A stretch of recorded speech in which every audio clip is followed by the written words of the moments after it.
You have successfully joined the webcast. Please stand by. The meeting will begin shortly.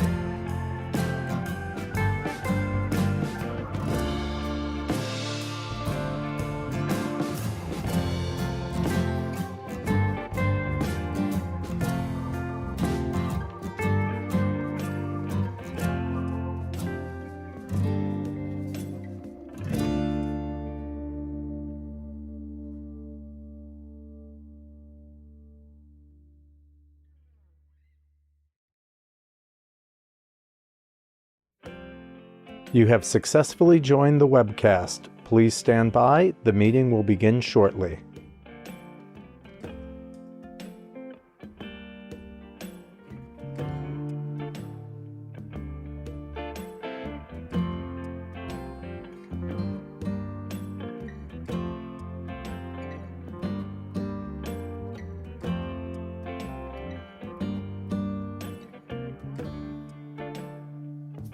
You have successfully joined the webcast. Please stand by. The meeting will begin shortly.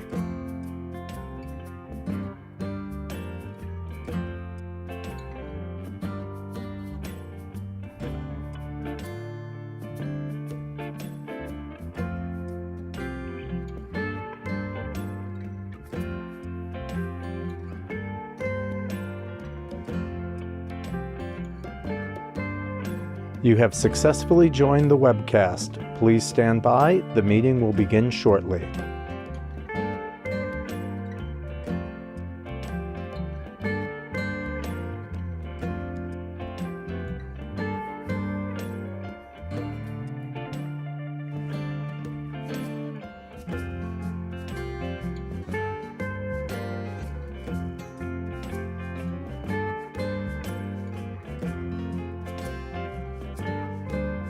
You have successfully joined the webcast. Please stand by. The meeting will begin shortly.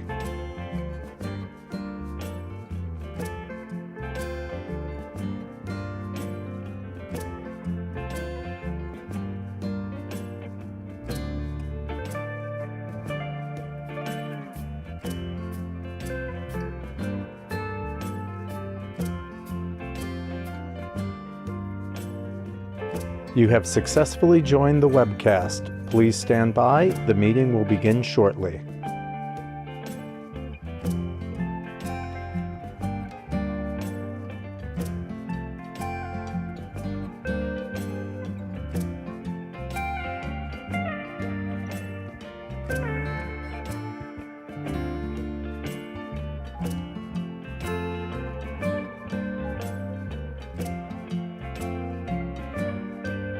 You have successfully joined the webcast. Please stand by. The meeting will begin shortly.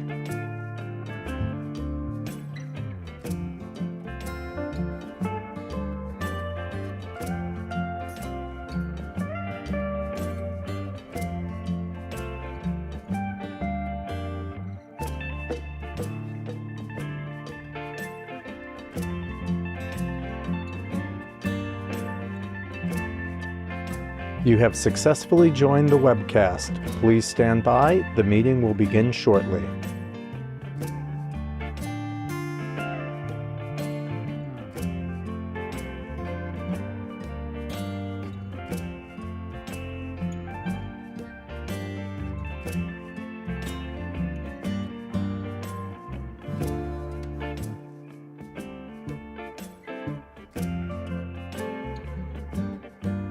You have successfully joined the webcast. Please stand by. The meeting will begin shortly.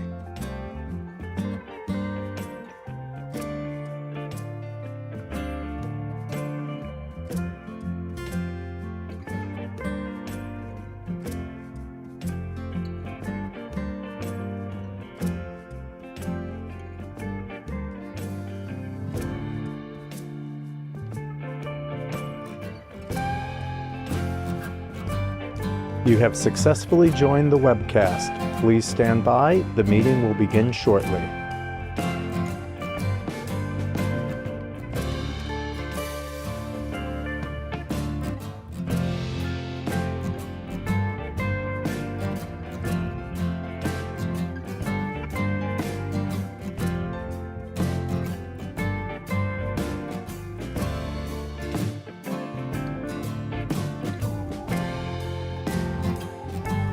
You have successfully joined the webcast.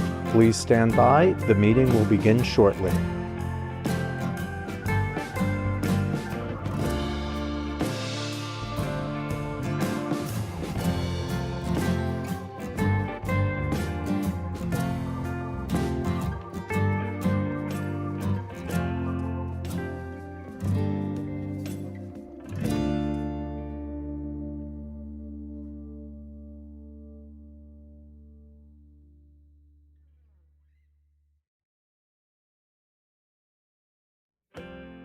You have successfully joined the webcast. Please stand by. The meeting will begin shortly.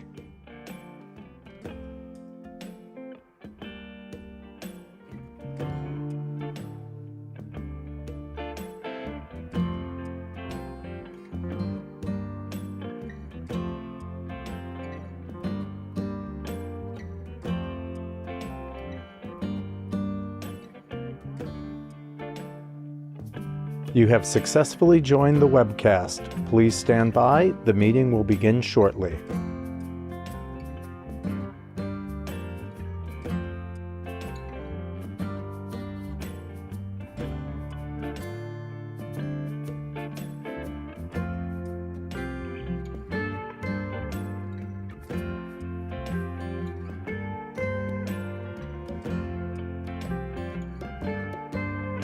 You have successfully joined the webcast. Please stand by. The meeting will begin shortly.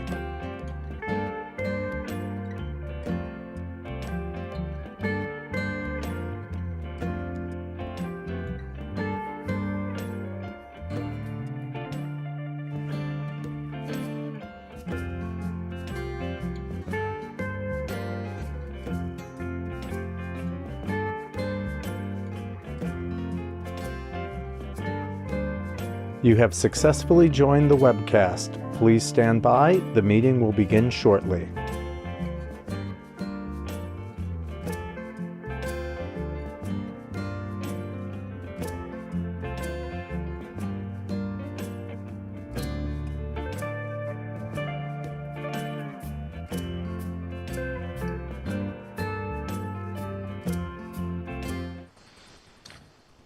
Good afternoon. My name is Daniel Coomer, and as chair, I now call to order the meeting of the directors of the Atlantic Yards Community Development Corporation for Thursday, March 19, 2026. I'd like to note for the record, this meeting is being webcast. The directors have received the relevant written materials in advance of today's meeting, are free to ask questions at any time. Consistent with the policy of our parent corporation, we welcome public comment on the items on today's agenda after each item is presented and any comments are received from directors. We will allow any members of the public attending today to provide comments. All comments should be limited to 2 minutes and should only address the item that is under consideration. I will also note for the record today's public that the public was given the opportunity to comment on today's agenda items by submitting written comments by 3 p.m. yesterday. I'd like to state for the record, when no comments were received from the public concerning today's agenda. You will note that the final item on our agenda is titled Public Comments. I intend to exercise my prerogative as chair, actually, to move that item up in advance of the, we anticipate going into executive session near the end of this meeting, and so that members of the public do not have to wait around while we're in executive session to make any public comments.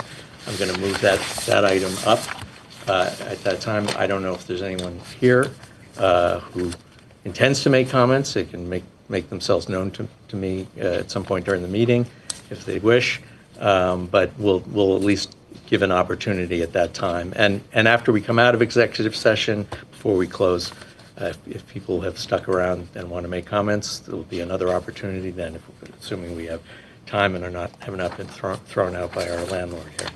So, but it is our intention to try to conclude today's meeting by 5 p.m., which is our allotted time. I'd like to start by introducing, we have actually 3 new directors who have been recently appointed by Governor Hochul. After an seemingly interminable process, but they have finally been gotten their appointments cleared, and So far, 2 of them are here today. I am anticipating that the third, Sayar Lonial, will be arriving shortly, but I'd like to introduce Mitch Corby and Mark Yar and give them very brief opportunity to just introduce yourselves with 2 or 3 sentences, who you are, where you live, what you do, why you're here. But that's, I guess, 4 sentences. I don't know. So whoever wants to go first. Thank you. Thank you so much. My name is Mitch Corby. I'm a zoning attorney and an urban planner.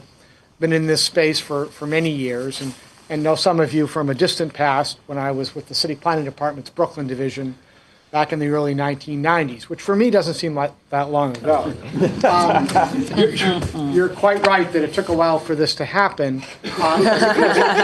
As it turns out, in my case, it was because of a failure to get my fingerprints done properly. Those fingerprint proper. Yeah, I was told when I was being vetted by the state police that my fingerprints weren't taking because, gee, do you work with your hands? Now, I'm not someone who, the closest I get to working with my hands is this, and as many of us were. So I insisted that no, I don't use a shovel or anything else. But nonetheless, I was able to eventually get this through because of some special machine that could actually get my fingerprint. In any event, it's a pleasure to be here and look forward to the deliberations, and it's nice to meet all of you.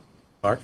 Danny, thanks. I am pleased and honored to join the board. I'm a resident of Brooklyn and actually was involved in the financing, I think, of Tower 2, the first multifamily property, when I was at the New York City's Housing Development Corporation. So I look forward to working with the board and with other interested parties on moving this project ahead. Thanks, Danny. You're welcome. It's good to have your expertise on board, both of you. So when Sayar arrives, we'll give him an opportunity if it's not too interruptive. But I'd now like to ask whether any of the directors, whether anyone has any potential conflict of interest with respect to any of the items on the agenda. So please make an appropriate disclosure on the record at this time, so we can be sure that you can recuse yourself from any discussion or vote with regard to such items. Hearing none, our first order of business is the approval of the minutes of the directors' meeting of December 2nd, 2025. It feels like it might have been. Anyone have any comments on or corrections to be made on the minutes? Just want to say that they were beautifully written, and I think the staff should be commended. I agree. Thank you, Ron. So hearing none, no other comments, I will ask for a motion to approve the minutes, and I would suggest that our new board members abstain because they were not at that meeting. So moved. Seconded. All those in favor? Aye. Any opposed? Motion carries. All right. I'd now like to call on Anna Peisior, our ESD's Senior Vice President of Community Relations, to present our next agenda item, which is a request for authorization for the corporation to approve its fiscal year 2026-27 operating budget. Terrific. You all have the slides in front of you, I believe. Yep. Thank you. And we are going to run through them.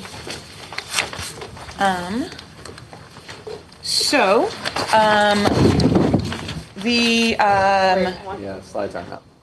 The slides.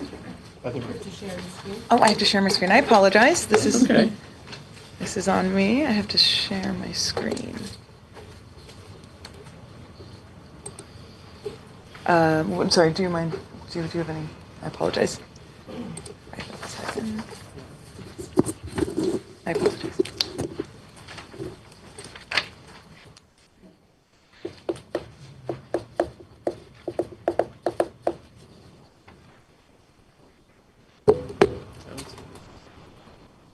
Can I get the number, please? While we're doing that, I just I would apologize. note we have a really a packed agenda today. So Thank you so much. on this budget item, I think you'll all observe that the proposed budget bears striking resemblance to last year's, about which we had some extensive discussion. But would just ask to keep questions and comments to a minimum. Thanks. Unless, obviously, if there's serious issues, the board members should raise them.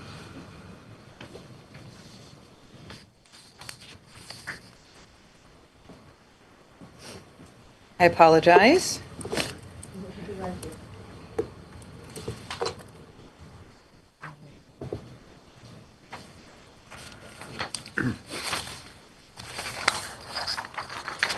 I should be sharing. Correct? There we go. Yeah. And I think we're set. I apologize. Did it lag? Did it switch? There we go. There we go. My apologies. All right. So, all right. Here we are. So, as we said, this is the budget for today. This is the agenda for today's meeting. I appreciate having you all here. We're now joined by Nandamina as well. Just want to recognize that. So, the operating budget. This year's operating budget is very similar, the proposed operating budget, to last year's. You'll see a slight increase there in total personal services. We are joined by our budget team as well, so thank them for being here as well today. We wanted to clarify a little bit about the personnel. So we are staffed by a variety of ESD staffers. I mean, you see many people in this room, and this is a portion of the team that works on this complex project. We assign a portion of their time, including my time, to the AYCDC budget, as is done with other projects. This is something we do often. For this past year, we assigned that staff time annually. For the upcoming year, just given the increased volume of work, we are going to start calculating this quarterly. And considering the project activity, it is possible that we will exceed this budget. So how would that be? It would be reflected by means of quarterly allocations that get adjusted, and then if it's somehow causing an internal Right, overage, you would. This is the year where, given where we are on the project, that we are grappling with this. So we are working with our finance team to figure out a way to account for how much of that staff time is paid for by the AYCDC budget and how much is paid for by ESD corporate. Yeah. But I assume there's not like an attempt to sort of slavishly, down to the minute or hour, like assign. I don't think we could if we tried. I don't even think we could if we tried. Right? This project, the staff time varies depending on the status of it. So Okay. we are doing our best to estimate. Ron?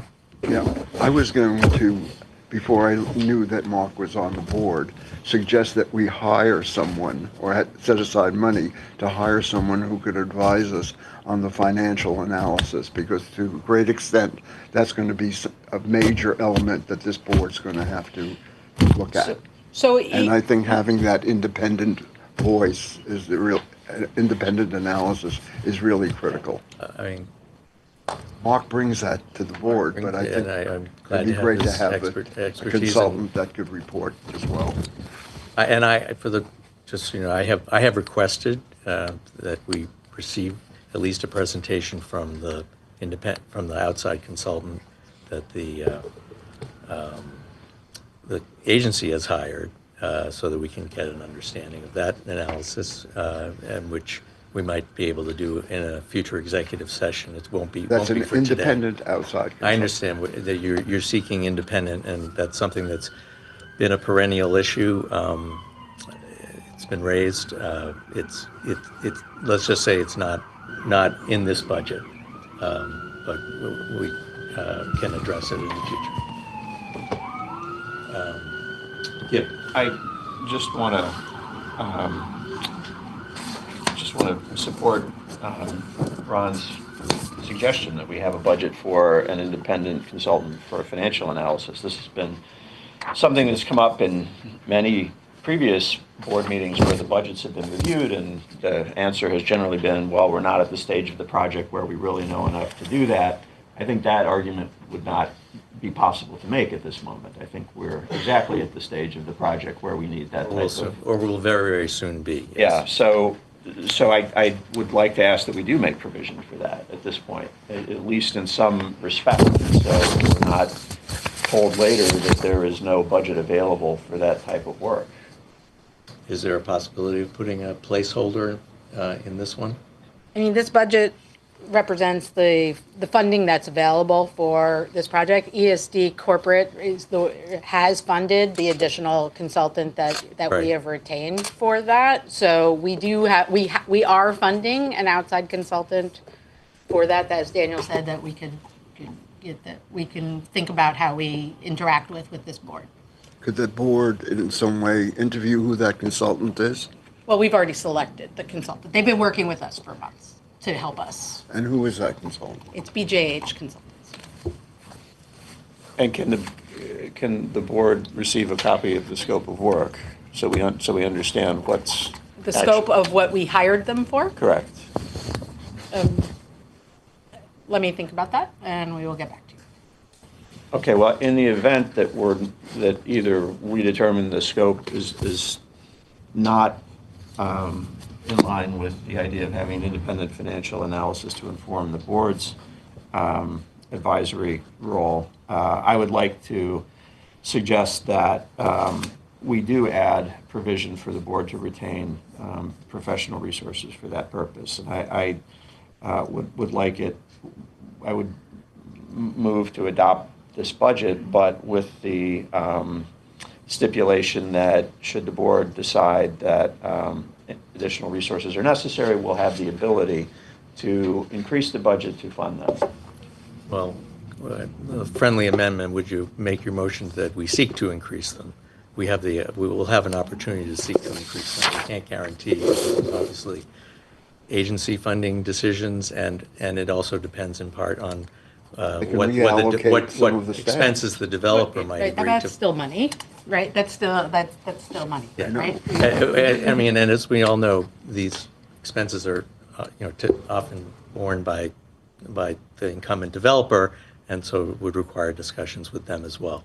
So, But this has been a repeated request of this I board know. for a long time. Yes. And when you went out and hired the consultant, this group was not in any way consulted with. So I really want to back Gibbs' proposal here. And I will not vote yes until we get that. so can you restate your motion, please, Ken? My motion is to adopt the budget as presented with the stipulation that subsequent to the board's review of the scope of the consultant ESD is hired, if it determines that there can be a discussion as to whether additional resources are required, and if so, we will seek to amend the budget to fund them. Does everyone understand the motion? I do. I guess And I my- assume, I- Ron, you're seconding that motion? Yes. I guess my question is, I don't know, like, the authority for us to change the budget allocation for the state. I'm like, do we have that? I want to make sure that we're passing a motion that it's actually something that's real. Well, And in the way that Yeah, go ahead. they've used additional outside funds to get different consultants. Like, is there some way for you amended to say, our concern is that if we don't feel that the scope meets our needs, that we can go back and make a request for them outside of their budget in the way that they got that other consultant to get that? It's like, Yes. Okay. That is the motion. That's the okay, motion, good. I just and- wanted to make sure that we weren't, You're absolutely right. And Okay. I'm with you. I forgot the point I was going to make, but, yes, I mean, as was discussed just a moment ago, we've already discussed that this budget may get amended by the agency itself in the course of its quarterly reassessments of allocations, et cetera.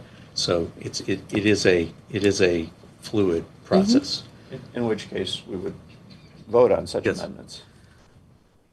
I have to check on what is the protocol for that. Yes. It hasn't happened in the few years It I've hasn't been happened. here, so we can get back to Yeah, you we've on never had a the situation protocol like that. for how that could work, if it can work. We're voting on this budget. We're voting on this It would budget. seem to me that we need to vote on amendments for a budget.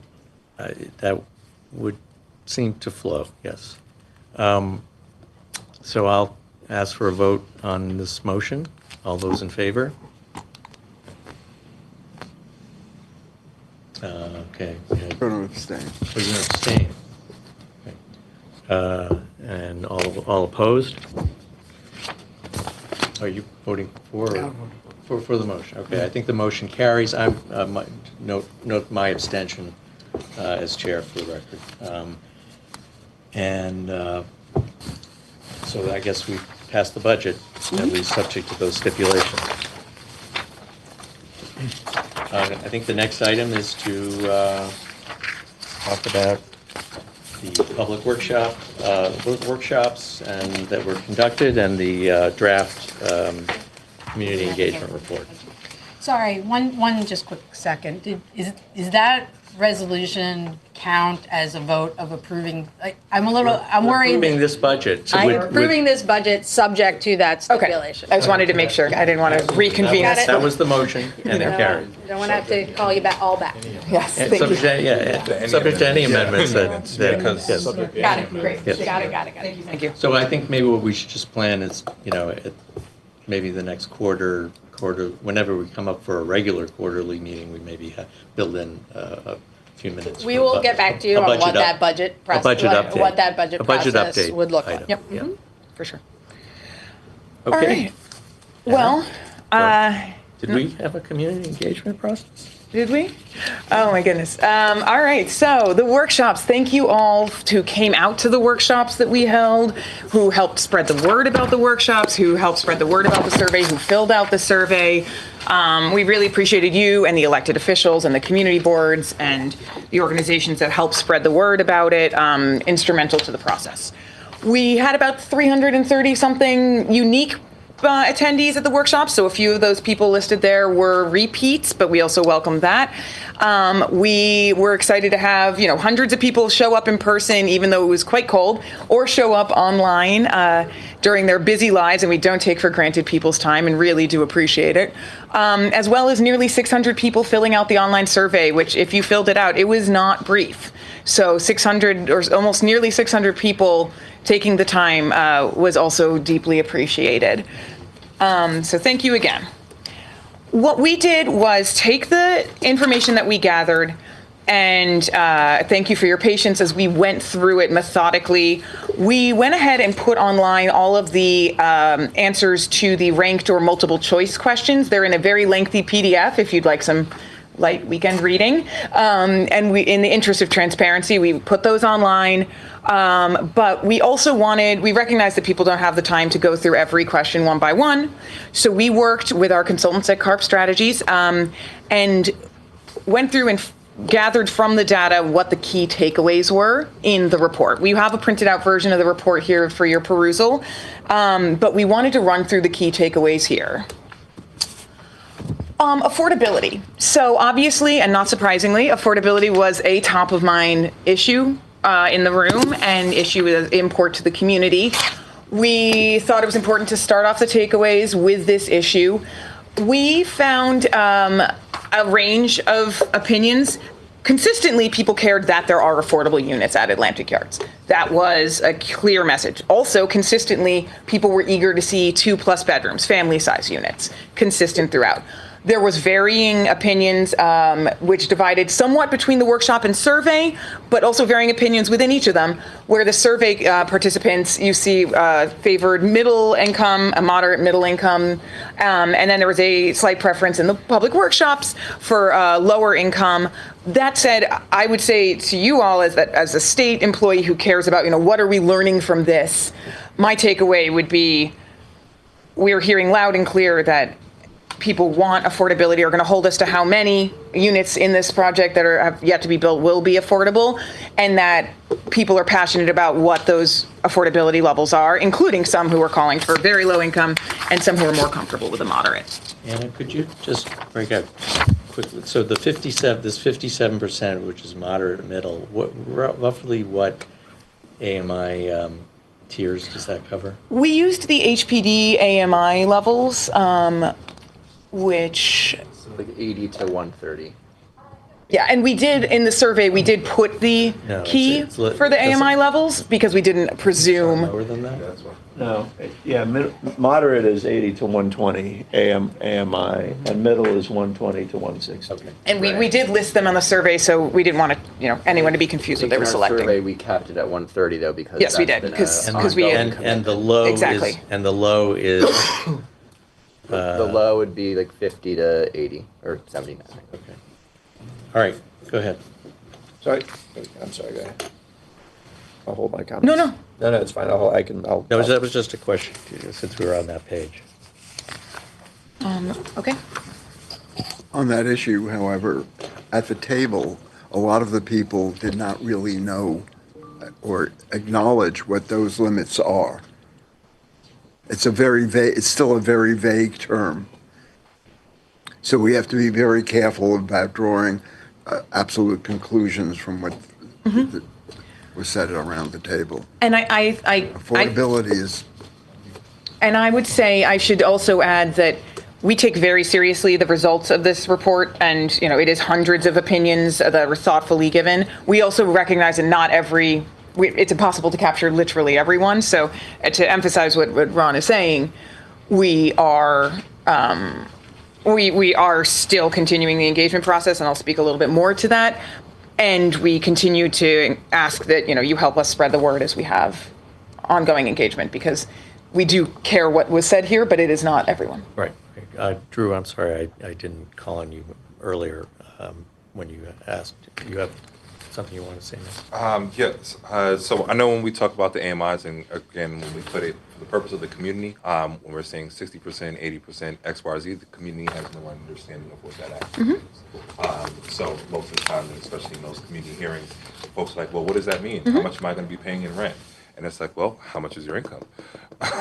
So that we can actually do Yes. a breakdown. And that becomes another challenge in itself. So while I know we have it in this way, especially for the purpose of the community and trying to have them understand what that actually looks like, because when you're saying 80 to 120% AMI for the purpose of that community, you're still paying over $2,000. That's something we might want to try to build into the next, into the final draft. Yeah. You at least want the community to understand exactly Into, what that means. yeah. I just want to flag that I appreciated the inclusion of the survey demographics in the report. The median income for the people who completed the survey was over $150,000, and that's solidly in middle income. So it's not surprising to see that more Was than that on a half of them- household or individual basis? Household. I would assume. It was asked as household. Yeah. That's as household? Yeah. Okay, Yeah, but that's like for a family of three, that would put you in middle income. okay, yes. And so I don't think it's surprising to see a skew towards middle income in the responses here. In fact, it might be more of a surprise that it isn't bigger, and that so many of those people said that it was necessary to have more low and very low income housing. So I think one of the Not everyone answers survey questions completely with self-interest in mind. I would just observe that. Right, for sure. But I think it's important for us to be asking the question when we talk about the affordability levels, who it is we're trying to reach. Because the other thing that I think I took from the demographics is a lot of the people who answered the survey and participated in the workshops live in the neighborhood, which over the course of time that this project has been approved, which was almost 20 years ago, this coming December, has gentrified considerably. And I think that we do want to reach some people who live in the neighborhood today with housing, but I also don't think we're only trying to reach the income demographic that now lives in the neighborhood for housing. I think that anyone has suggested we are. we're trying to reach and should be focusing on others as well. So I wouldn't look at this as solely a way for us to judge which targets we should be shooting for in affordability. Certainly not. And I will add again, as I said, online is the long PDF with all the many questions that inform the phrasing of these takeaways. And these are not the be-all, end-all two charts that were considered. Mitchell. Who sent out the survey?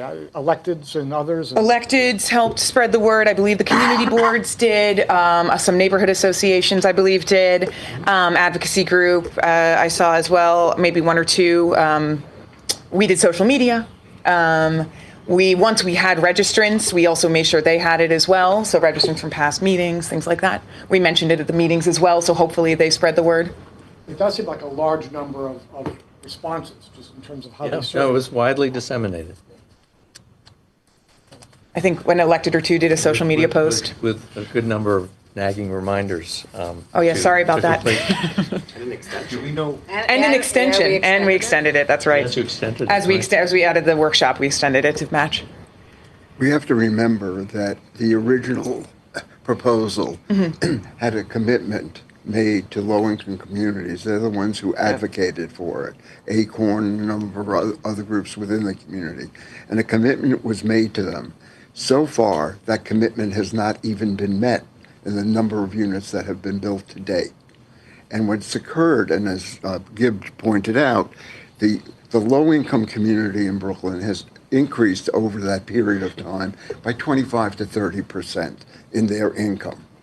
But the average income in Prospect Heights has gone up 185%. It's really been gentrified.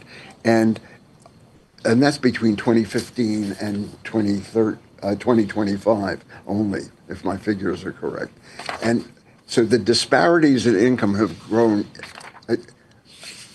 exponentially, and yet the need and the displacement of low-income families has been appreciable. And so the need here is for more low-income housing and more housing for families.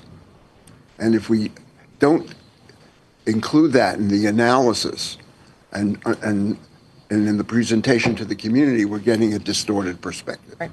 And that's what led, I think, to some of the initial recommendations. And the recommendation that it be 2 phases and that most of the affordability be in the second phase even will exaggerate that more because it'll inflate more as the area generates a greater amount of. We will get to that in a little bit. That may not make perfect sense to everyone, but yes. Tamara? Can I just add it? I cannot agree with you more about the initial intent and the sadness that we have about how this neighborhood has changed in both sort of racial demographics and income demographics as well.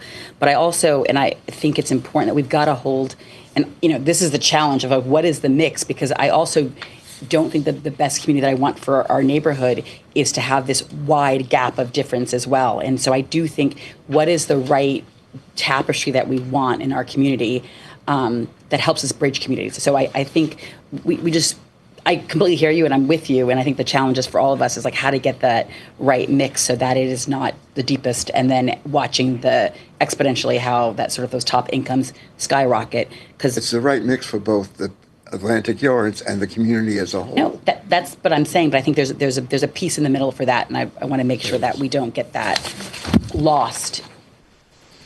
I also want to note that we were joined by another new member. I wanted to Yes, report. I was going to do that at an appropriate time. So we've been joined by Sayar Onial, who's the third new director. I gave everyone a brief opportunity to introduce themselves. Sayar and I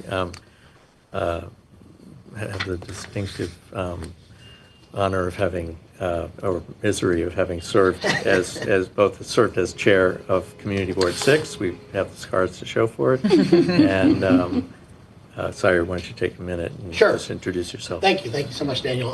It's a pleasure to join this board. I have followed this project from the very beginning. I'm a transplant to New York. I moved here 28 years ago to go to graduate school with my professor sitting across from me. So this is actually a real honor.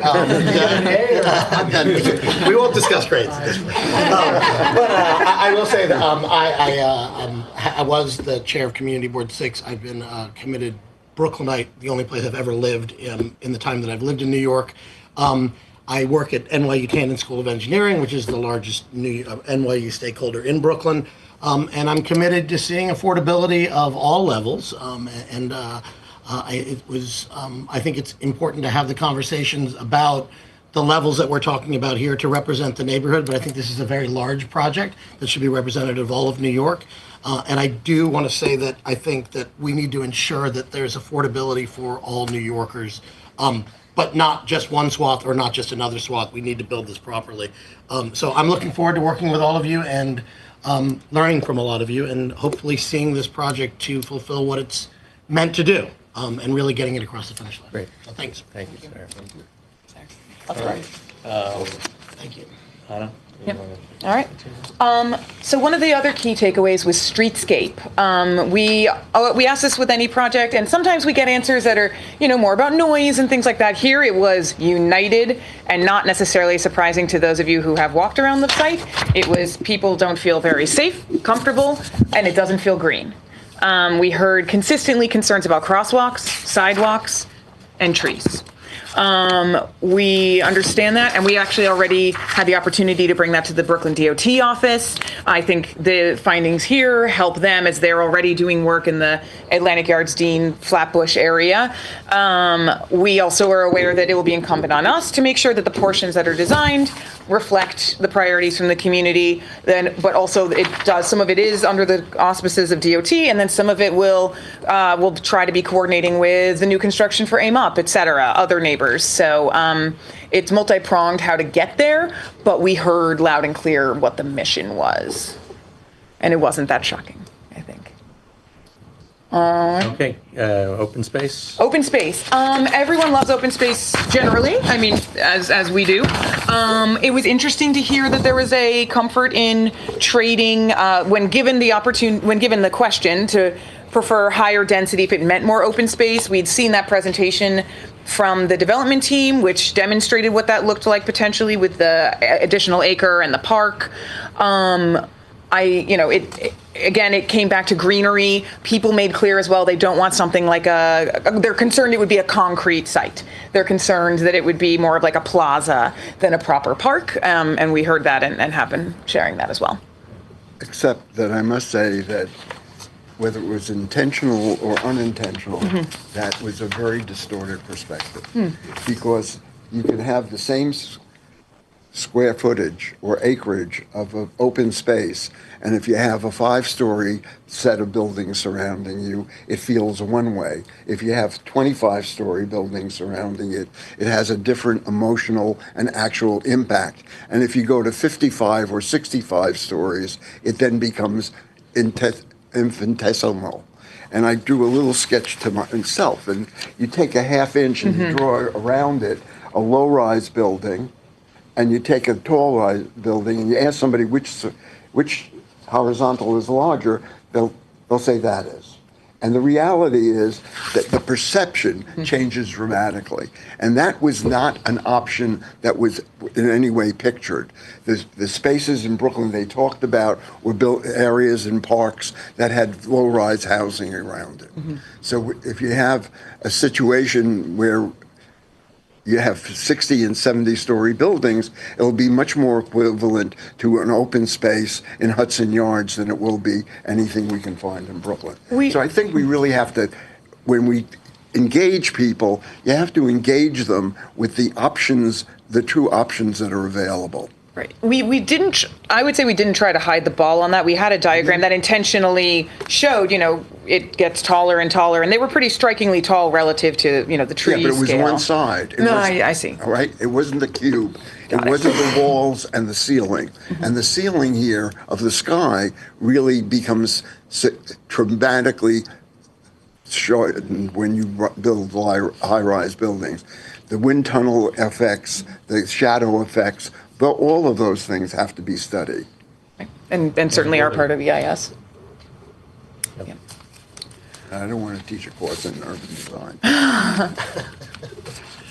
All right, well, retail, what we heard from retail, we heard it loud and clear that folks didn't want things that were duplicating what exists at Atlantic Yards. It didn't seem that there was much interest in clothing, big box retail, et cetera. We heard a lot of requests for smaller storefronts, with the exception of grocery store. There was interest in grocery store as well as restaurants, things around food, restaurants, bakeries, bars, et cetera, cafes. But what people consider a grocery store varied. We had more than I expected opining on what people might want from a grocery store. Some saying decidedly, examples of decidedly not boutique stores or would be framed, and decidedly not duplicative discount stores for the area. And it was interesting, and I thought I'd add that in as an anecdotal addition, but grocery stores writ large or something we heard, and food services, nail salons, spas, smaller storefronts rather than one large per building is largely the mantra we heard. One question, just for the purpose of the survey, did we get a demographic breakdown in terms of seeing like zip code that responded to us? Yep. Just because looking at some of these, and anyone that's asking for a bakery or more cafes, I don't know if they live near or around Flemish Extension. Just being frank, from that standpoint, and the same thing necessarily going for a grocery store. So I'm just trying to get a sense of how far away or how often necessarily folks were actually utilizing or near this site. Yeah, no, we included the zip code demographics in the report, and largely people were from the area. The area is large, I'm not going to, but we wanted to hear what, the people of Fort Greene think and the people of North Slope, et cetera. So, yeah. Okay. Yeah, sorry. No, go ahead. I asked this question before, and I'm curious though, like who the leaseholder of the commercial space is going to be is incredibly important, because it's who we're going to attract, and what are the commercial rent rates going to be? Because what we don't want is these small boxes that open up and then they're constantly turning over because they're not able to sustain themselves, because that's the fastest way, obviously, to start losing foot traffic in front of a neighborhood and potentially destroy what could be good open space. And so I think that's something just to keep in mind about what we're talking about with commercial leases. Got it. Yeah. Sorry. Oh, Mitch. I'm sorry, and maybe this is contrarian or radical even, but did we think about or ask about hospitality or hotel? And in thinking of live work, did we think or ask about office uses? You'll see in the community space there was some shared office space. Yeah. Hospitality, hotel, no. No, not directly, but obviously people could. People could. Put that. Yeah. Thank you. Okay. Yes. Yeah, just Got to you. that, I'm just to that looking, point, I'm looking up, looking down. several of the Atlantic Yards buildings that have gone up in recent years do have co-working office space. They have conference rooms. They have stuff like that for use by the tenants, and those services are popular. Yeah. Great. All right. Community spaces. So here you go. Here's the co-working space. What we heard was, this is perhaps the least surprising finding, and it's in line with what we have continued to commit to, is that people have interest in a community space. What specifically that community space is will be something that has to be done in consultation with you all, et cetera. But something in the realm of a community space is of greatest interest to folks. After that, there's a bit of a split. People generally want lovely community amenities. So we have interest in public libraries, but as well as daycare, senior center, art centers, et cetera. So I think the takeaway is people are passionate about having the community center and welcome other services as well. Yep. So is there, in the old project, the original project, which I guess is still the current project, there's something called an intergenerational center that's part of it.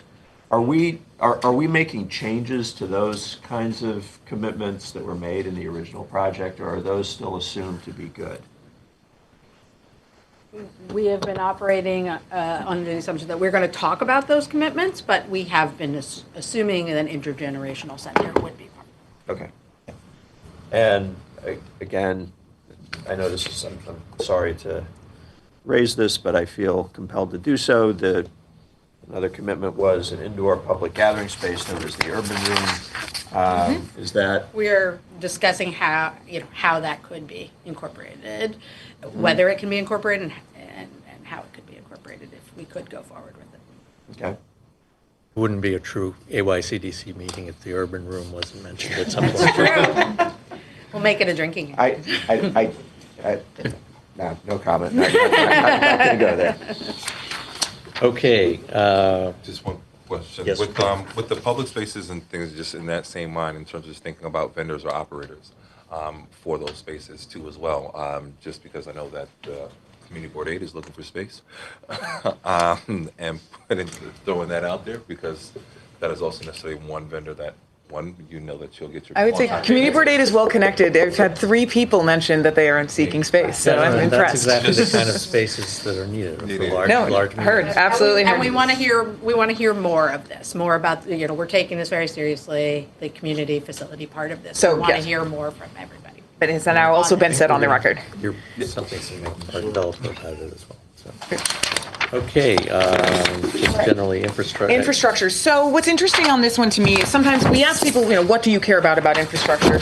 In other projects I work on, sometimes it's resiliency, it's access to transit, et cetera. Here it harkened back to the concerns about streetscape. When you asked people, what is the infrastructure issue at hand in this area, because it's transit rich, et cetera, they go back to it's a hostile feeling as a pedestrian. And in this case, we also got responses around cycling.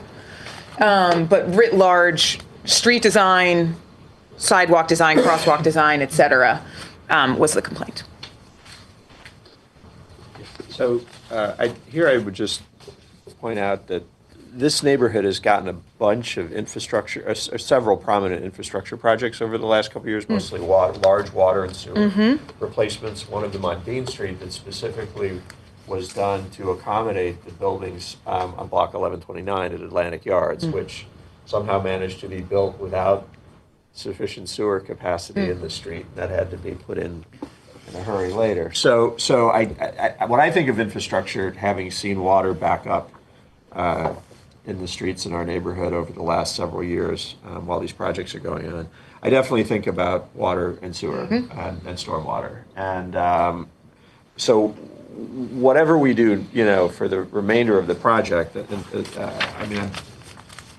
think we need to think about getting ahead with, DEP on sewer capacity, and making sure that we're not building it after the fact, that we're building it at a time when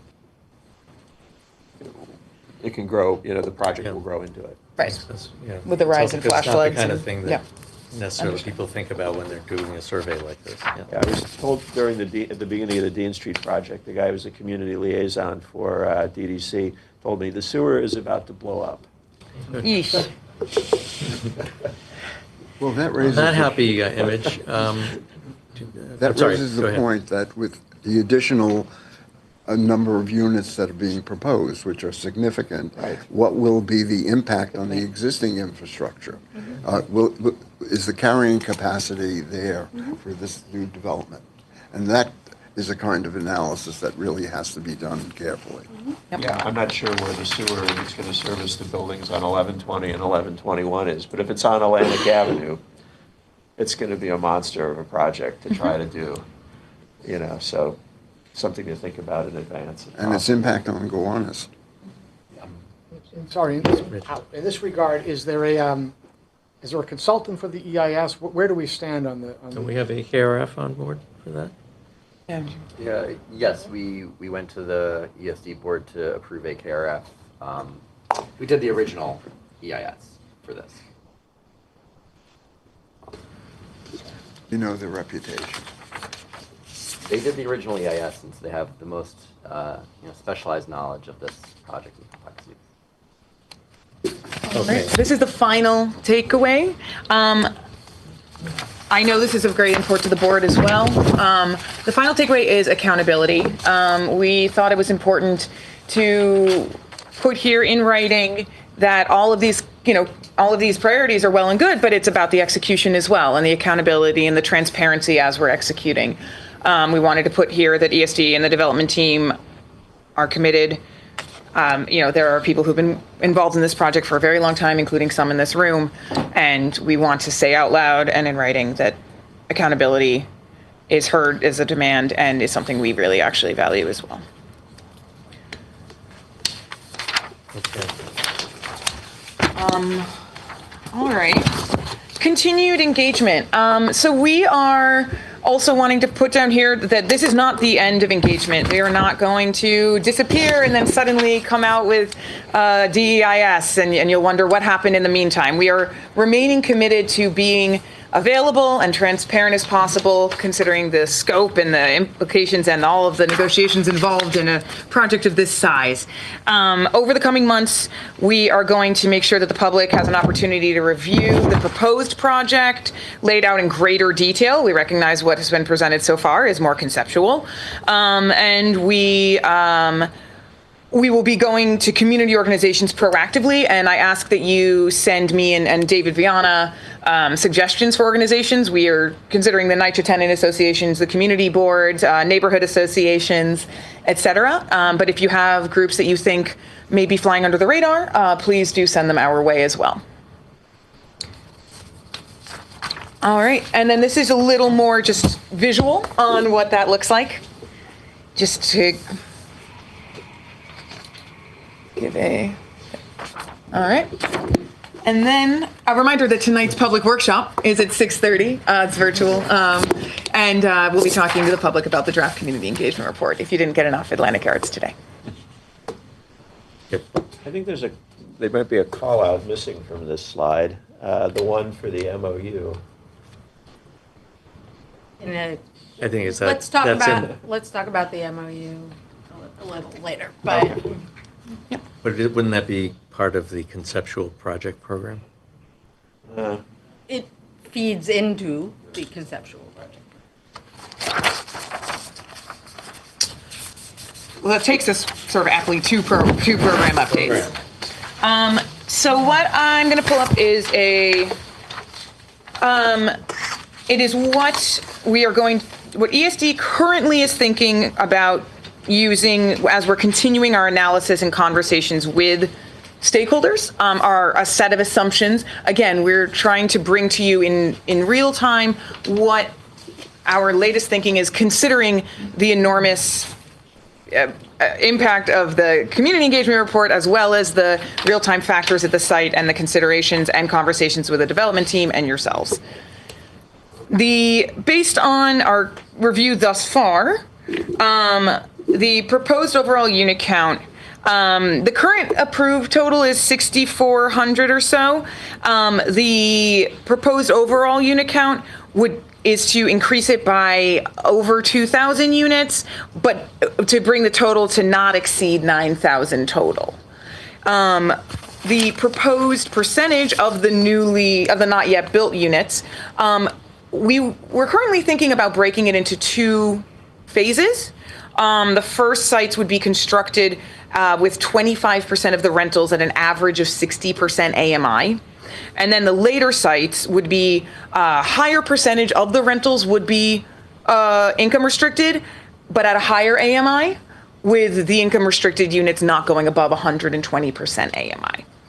And the third consideration we're bringing to these conversations is a minimum of 30% of units at two plus bedrooms, family sized.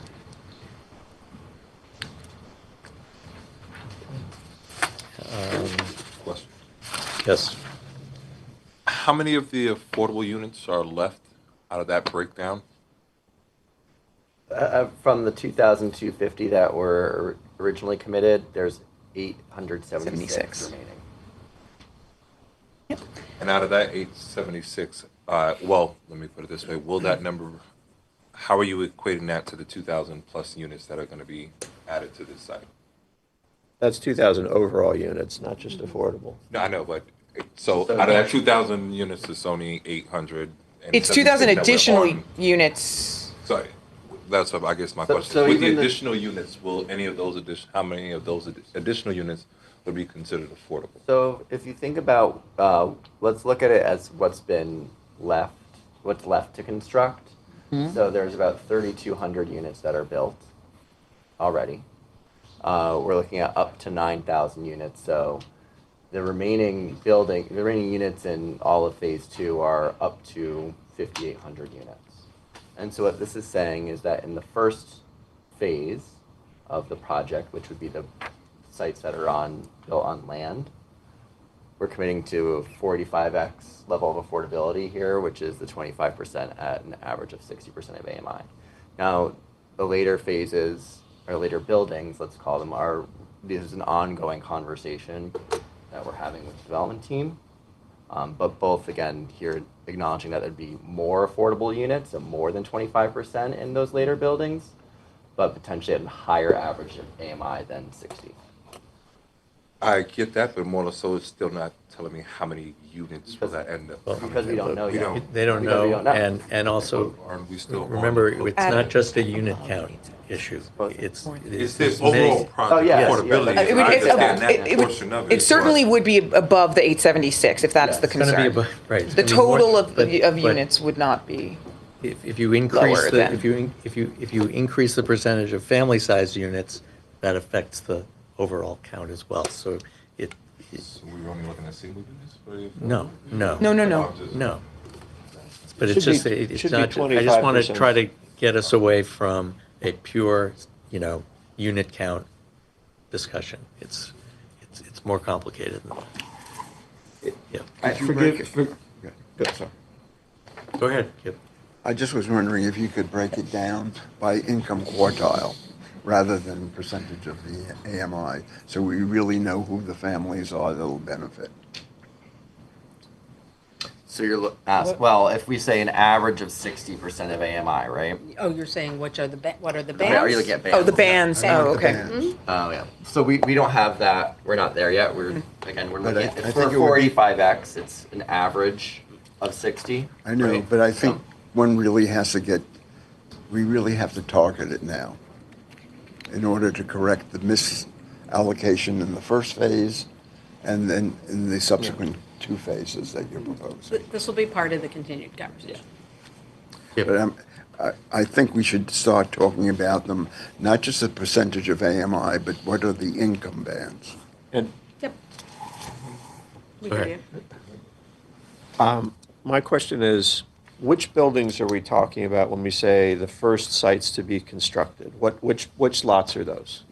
It's the rental portion of Site 5 Okay, and B6. B6. And again, as we've said many, and pointed to Joe, explained many times in the public session, prioritizing the initial buildings that can be built on solid ground, because that allows us to build more density on those sites and faster and deliver more units, obviously, and more affordable units sooner. okay, ballpark. What are the units in Site 5 rental? How many?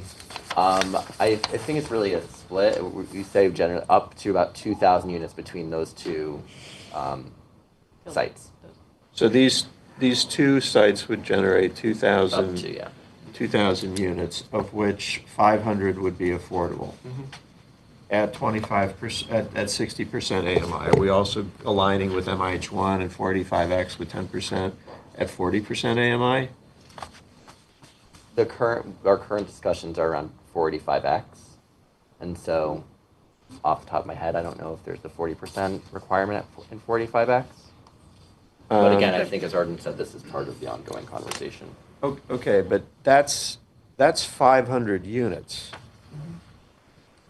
And now the rest of the project is an additional, is 1,500. Yeah, that's B5, B7, B8, B5, B7, B9, and B10. Right. So the two, I'm going to say, I don't think this is right, guys. I think 500 units in this first phase, when there are 877 outstanding from the affordable housing deadline of May 2025, is really hard to sell.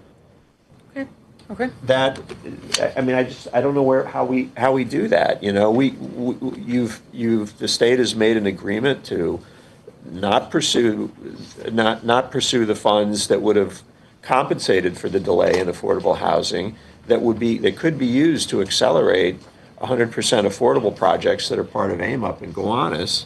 And now we're talking about only 500 affordable units in this first phase of construction, which is probably 5 years away from delivery in a good scenario. And a lot of it is in a site that really is inappropriate for a lot of families. It's the intersection of 4th Avenue, Atlantic Avenue, and it's a 60, 70-story building. And to say that we're going to go to then let's say, yeah, I can't do the math in my head, but these other sites are going to have higher AMIs when we were already short the commitment in 2005 for low and very low income. We're 1,031 units short on that, as Ms. Speliotis and Ms. Lewis explained at the last meeting. And we're now saying we're only going to get 500 in those areas, and then we're going to go to a higher level of AMI for the remaining buildings? Really? I have a lot of difficulty with that. Sorry. The 876, what affordability levels were those at? Were they deeper affordable than the 60% of AMI, or do we know? So the documents allow for the affordable units, our project documents allow for the affordable units to be up to 165% of AMI. So that was a very broad, and that, and we're actually, this is what we're trying to work to correct with where we are today.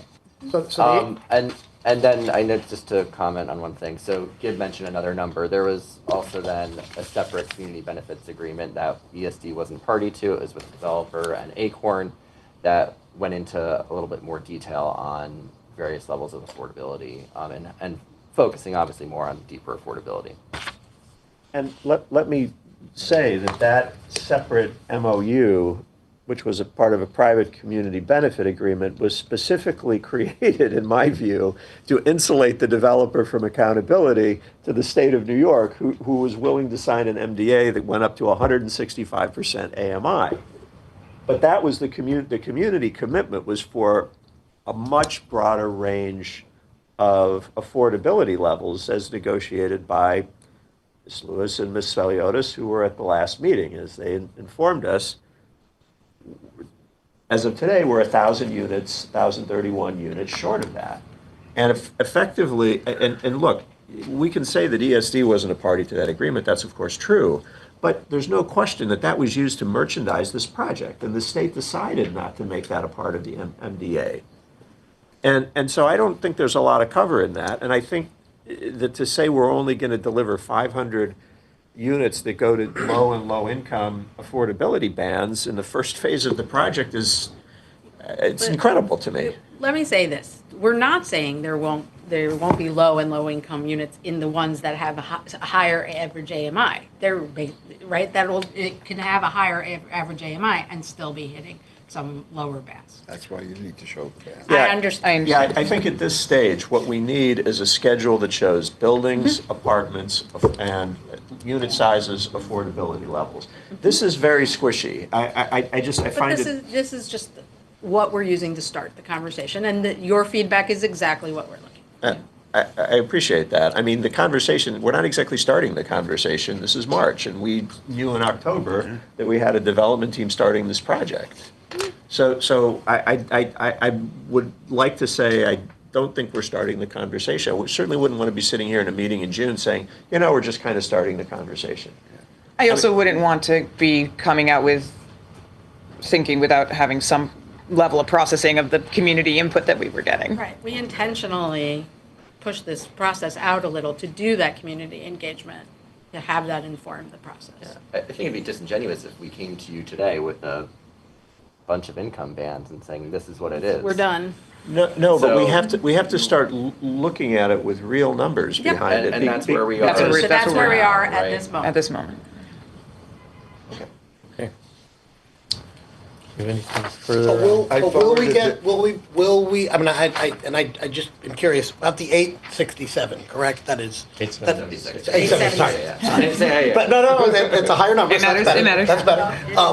I guess with the 876, will that be something that we'll have a better understanding of to, I think, Andrew's question of like what the percentages are of that? Will that be something that will that be data that we will receive? We're going to talk about the overall affordability for the next phase, which will include the 876. Does that answer your question, or no?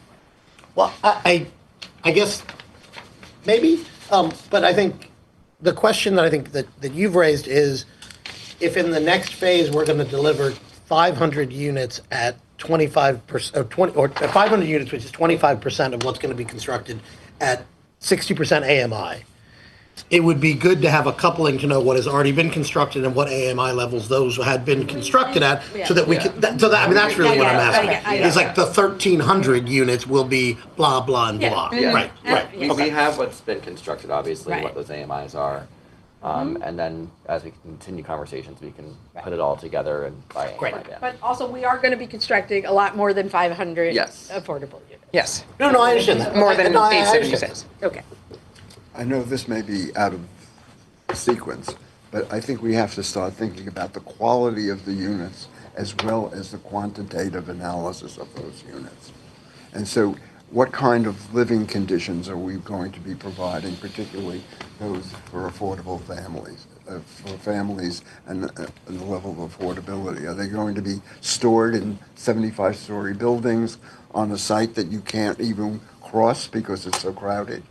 We really have to begin to start thinking about the person getting in the elevator, walking down and getting out on that street. Because that's what was coming up in a lot of the discussions. What is the street patterns? What are the feelings when you get out on the street? Absolutely. And what we're doing here is we're looking at it only from the financial aspect, which is critical, don't get me wrong.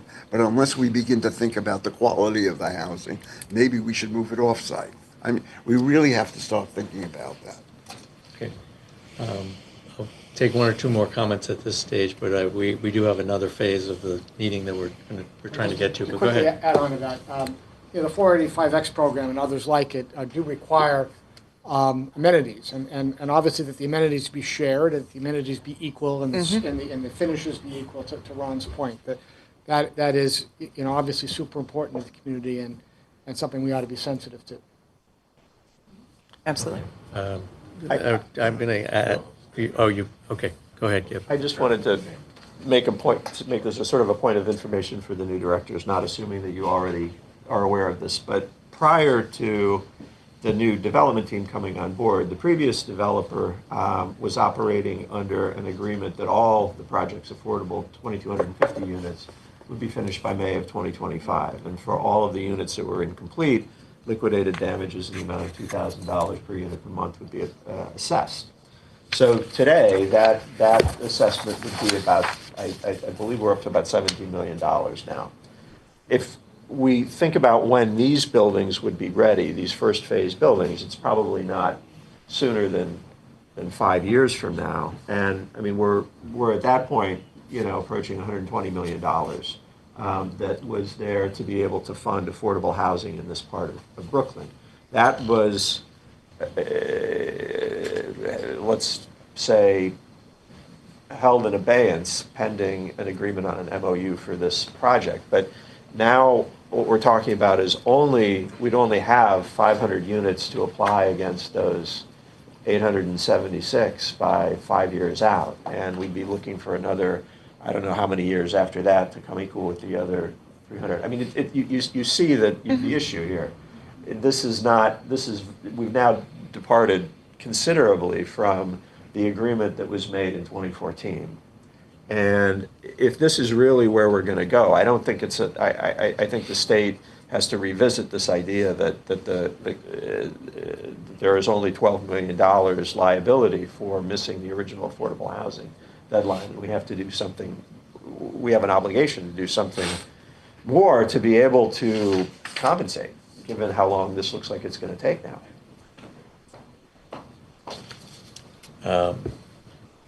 Anna, do you want to talk about the MOU? Absolutely. All right. And then So you'd had questions, rightly so, about what the MOU is, what it's covering. It is a non-binding document that will lay out the framework, which will be informing the public review process, so the environmental review, the public hearings, et cetera. It covers a range of issues, and I know you all care about, I would argue all of them. Housing program, the financing, the timing, MTA agreements, the engagement, enforcement, hiring requirements. Yeah, it's a range of issues in the non-binding document that's signed by ESD and the development team. We're endeavoring to do it as quickly while being thoughtful as possible. But the plan is to do it before the end of July, as we've shared in the past. And I would just note that there are ongoing discussions about what role this board will have in that process as well. If people have thoughts, I would encourage them to share them with me. But Will we see that MOU before it's signed? I think that is certainly in some form. Yes. We haven't seen it in the past. No, It doesn't exist yet. It is No, a work in I'm progress. saying, but there have been other MOUs signed with the previous developers that were not brought before the Can't developers. I speak think to you were- that. We haven't I- done an MOU since I've been here, Ron, I but think we're you're hearing. referring to No. the. I think you're referring to the lease for Site 5, the interim lease, which everyone is very aware that was not brought to this board, and we're this process will overtake that in any event. So I think at this point, are there any members of the public here who wish to make public comment? I don't believe we have anyone. But I just to mention, but do we have anyone? I don't think we do. So Drew, wanted to. So just looking back at the last piece, this is actually for the purpose of the minutes. My question on local hiring and was not included in the minutes. I know we approved it already, but Question on local hiring? In the minute, in last time. The last meeting that we had, back at 55 Hanson, I had a question about local hiring, what would that look like? That's not included. Okay, all right, so we can maybe update the minutes too. Sorry, just because I saw it right here. So maybe remember it. Okay. Or we'll go back and look at the transcript and you'll Yeah. include that and provide you with revised minutes to approve at the next meeting, so we won't approve these minutes. Okay, so I think now I would like to entertain a motion, if there is one to be made, to go into executive session pursuant to paragraph H of section 105 of New York State Open Meetings Law. And this will be for the purpose of discussing negotiations with the project developer regarding the memorandum of understanding and development of the property and project. Move with the understanding that we will adjourn the meeting in a public session in case there's a need to make any other resolutions following executive session. Right, at this time, we don't anticipate that this will result in any motions or resolutions, but yes, we will come back into public session. That is the proper procedure to adjourn. So those who are not taking part in the, okay. Oh, sorry. Why don't we vote on that, and all in favor? Anyone opposed? Anyone abstaining? Okay, that motion carries. We're going to go into another room, and anyone from the public or otherwise who wishes to hang around, I don't know how long this session will go. Debbie, where are we going? We're going to aim for roughly 5 o'clock, but I can't guarantee that.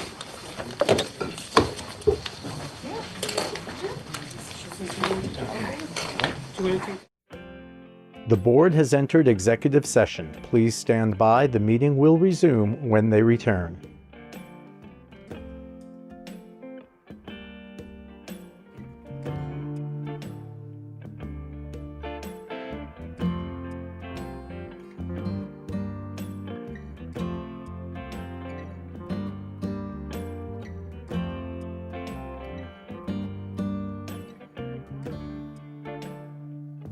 The board has entered executive session. Please stand by. The meeting will resume when they return.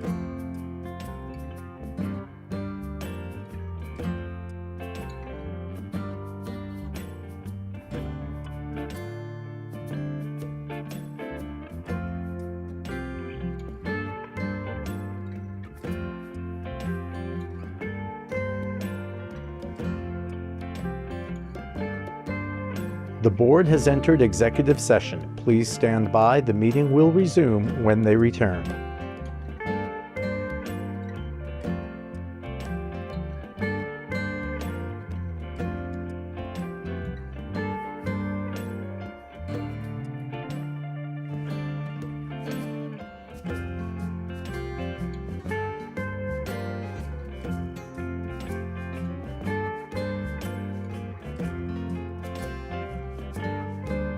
The board has entered executive session. Please stand by. The meeting will resume when they return.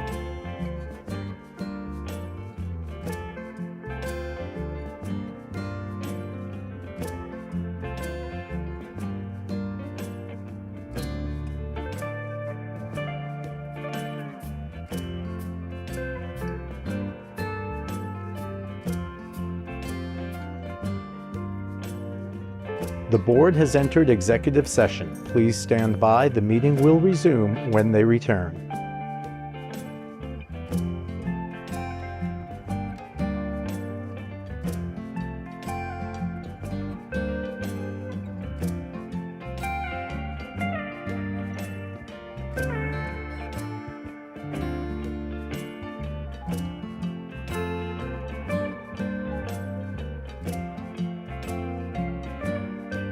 The board has entered executive session. Please stand by. The meeting will resume when they return.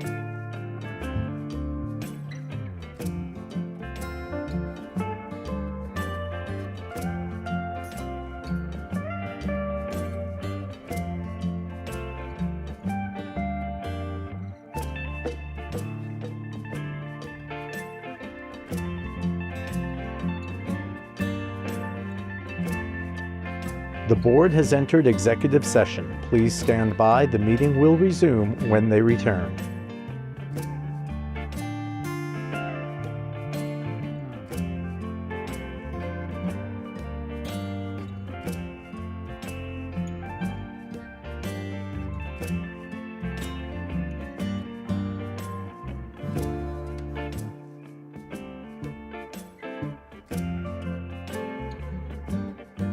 The board has entered executive session. Please stand by. The meeting will resume when they return.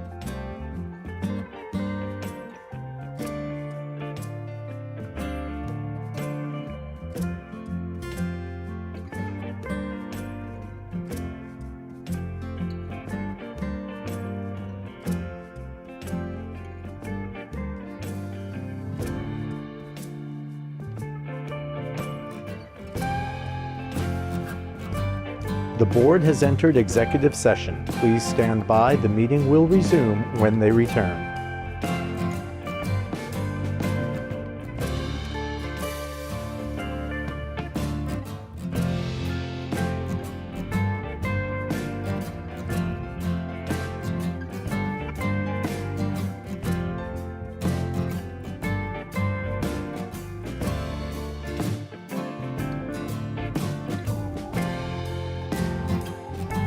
The board has entered executive session. Please stand by. The meeting will resume when they return.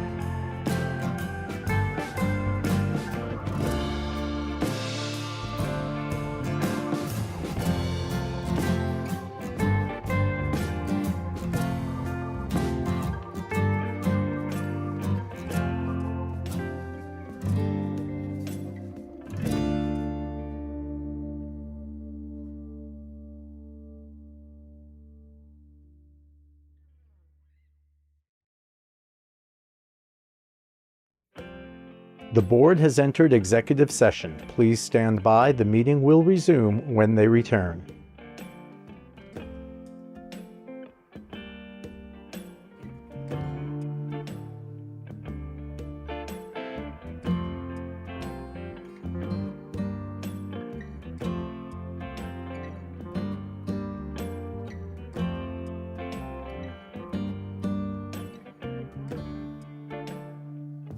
The board has entered executive session. Please stand by. The meeting will resume when they return.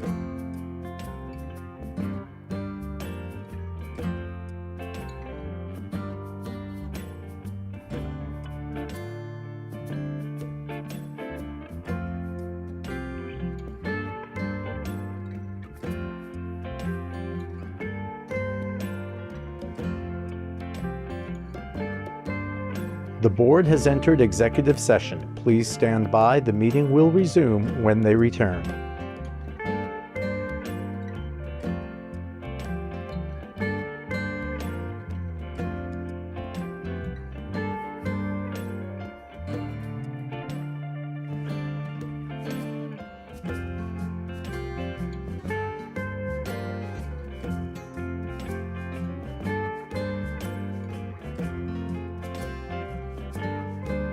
The board has entered executive session. Please stand by. The meeting will resume when they return.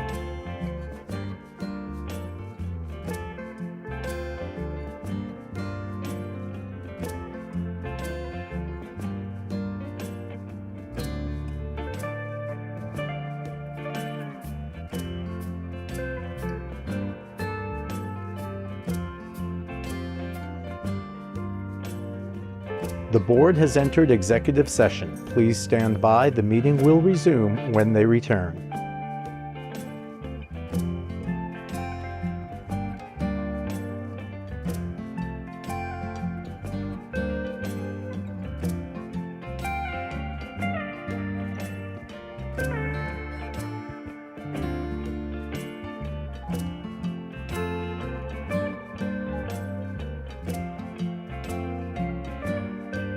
The board has entered executive session. Please stand by. The meeting will resume when they return.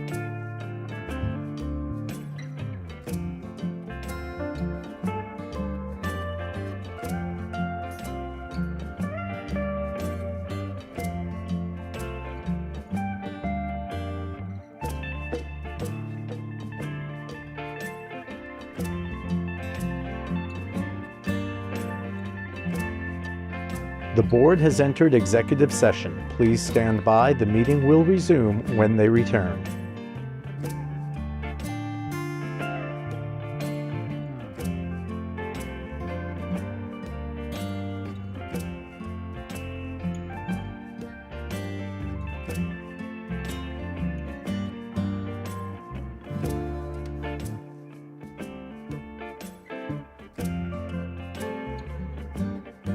The board has entered executive session. Please stand by. The meeting will resume when they return.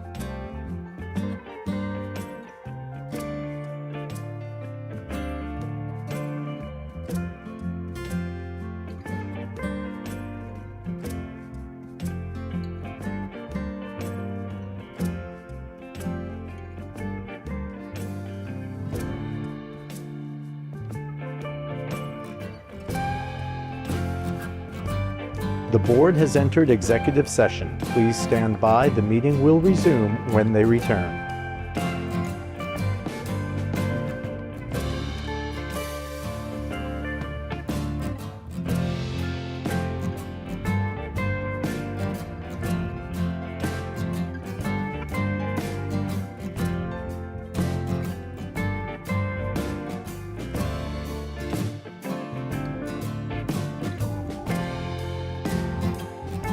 The board has entered executive session. Please stand by. The meeting will resume when they return.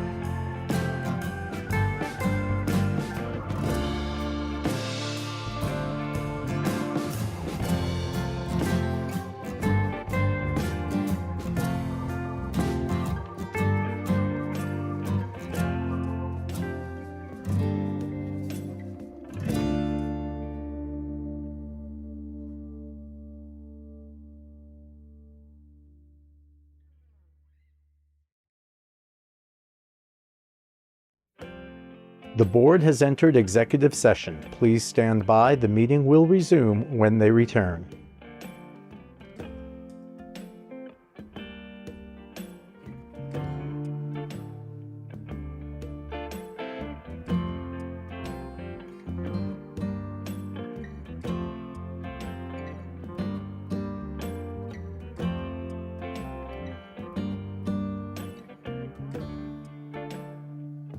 The board has entered executive session. Please stand by. The meeting will resume when they return.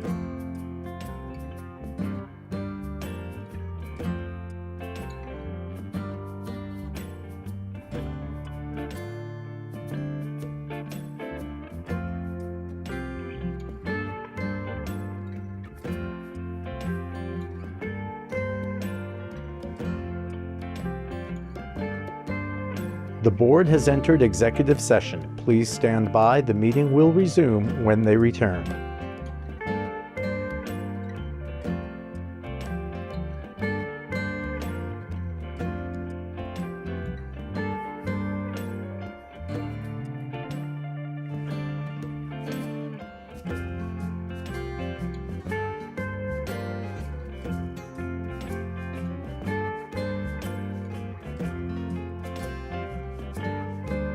The board has entered executive session. Please stand by. The meeting will resume when they return.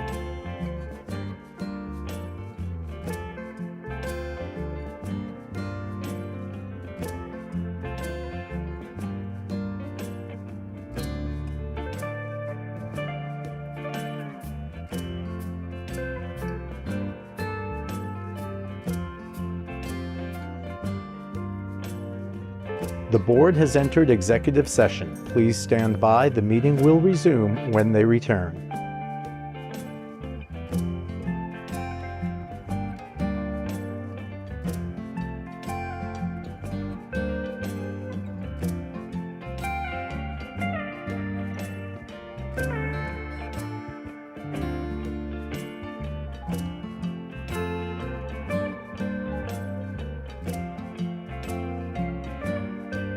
The board has entered executive session. Please stand by. The meeting will resume when they return.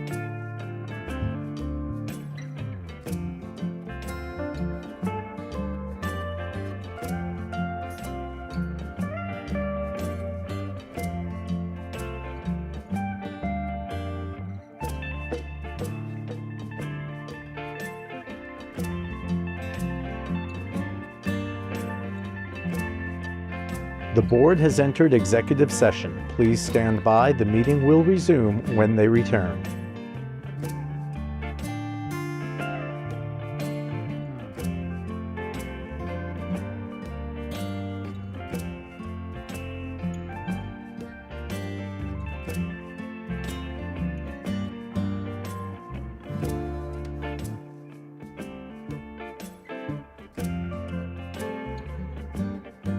The board has entered executive session. Please stand by. The meeting will resume when they return.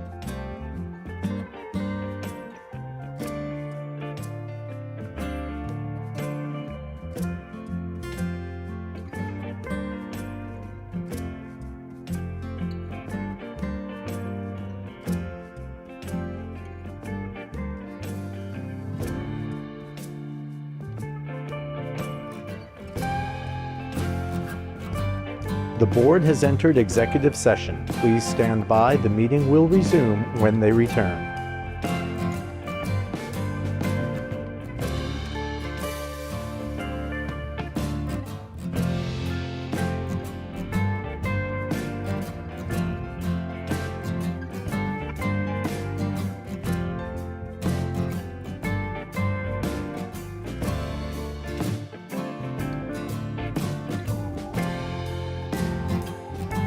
The board has entered executive session. Please stand by. The meeting will resume when they return.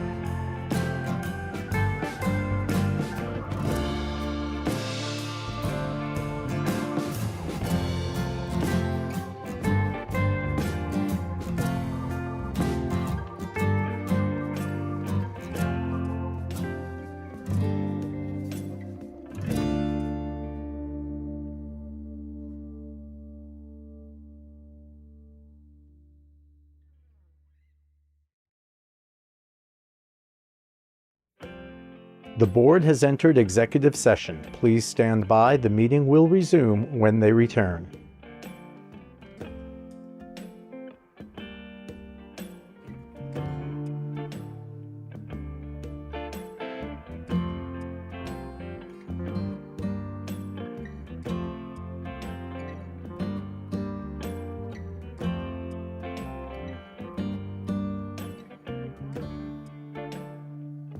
The board has entered executive session. Please stand by. The meeting will resume when they return.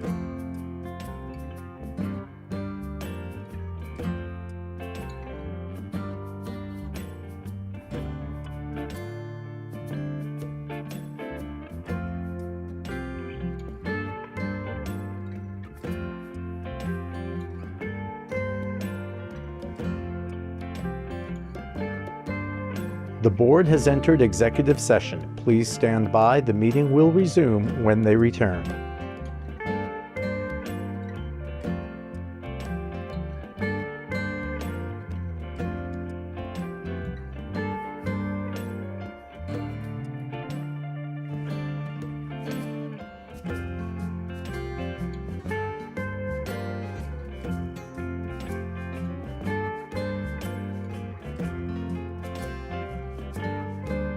The board has entered executive session. Please stand by. The meeting will resume when they return.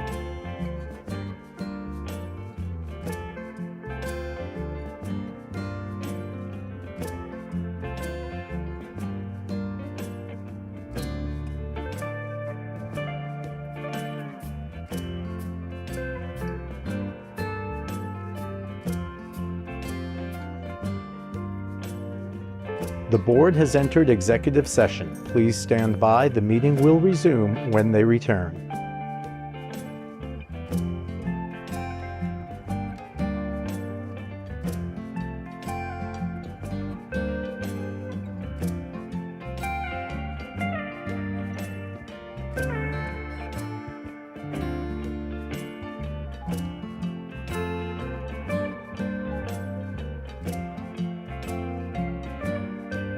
The board has entered executive session. Please stand by. The meeting will resume when they return.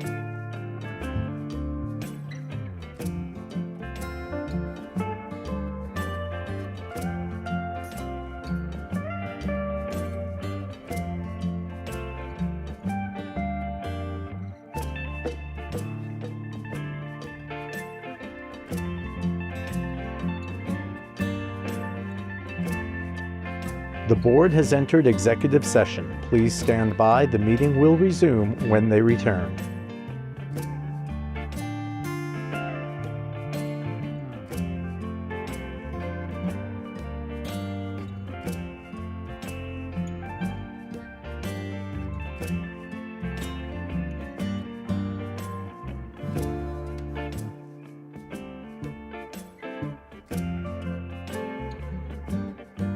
The board has entered executive session. Please stand by. The meeting will resume when they return.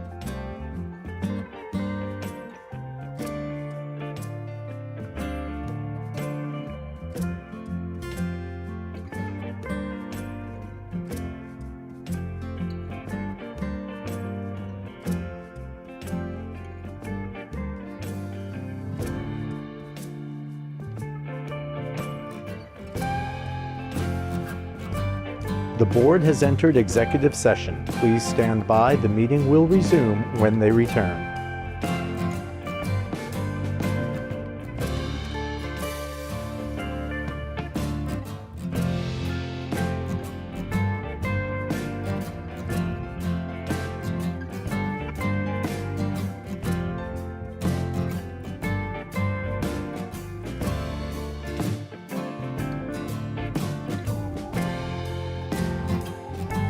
The board has entered executive session. Please stand by. The meeting will resume when they return.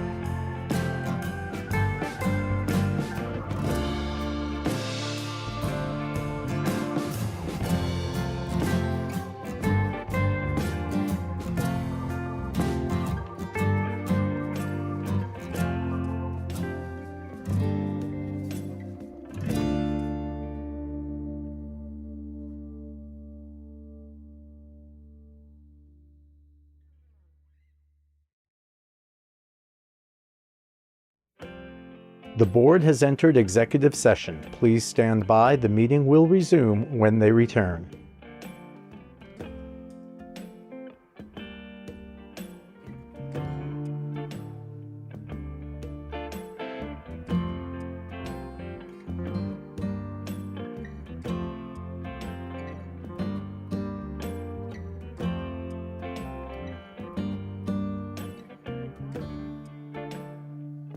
The board has entered executive session. Please stand by. The meeting will resume when they return.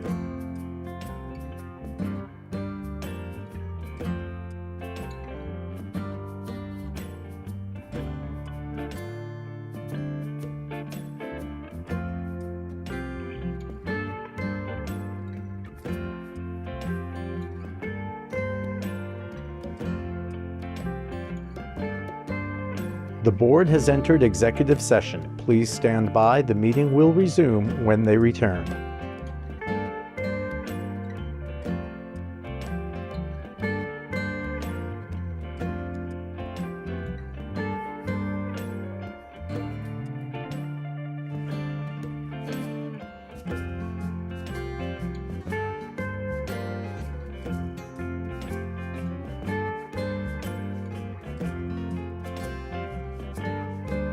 The board has entered executive session. Please stand by. The meeting will resume when they return.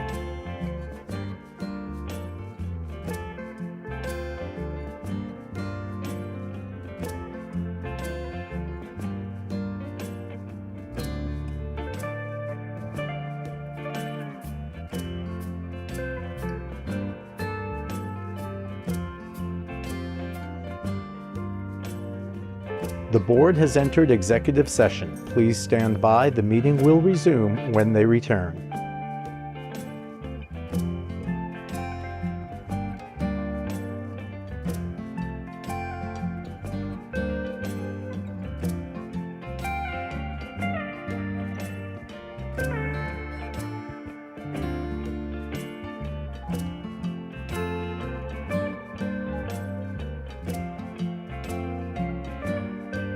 The board has entered executive session. Please stand by. The meeting will resume when they return.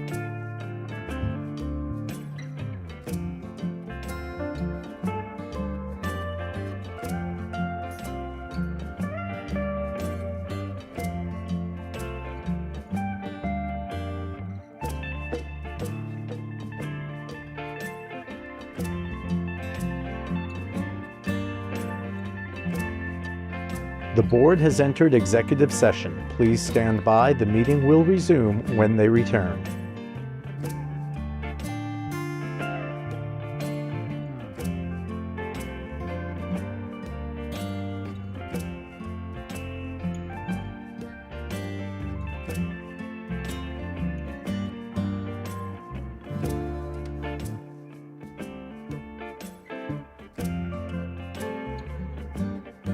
The board has entered executive session. Please stand by. The meeting will resume when they return.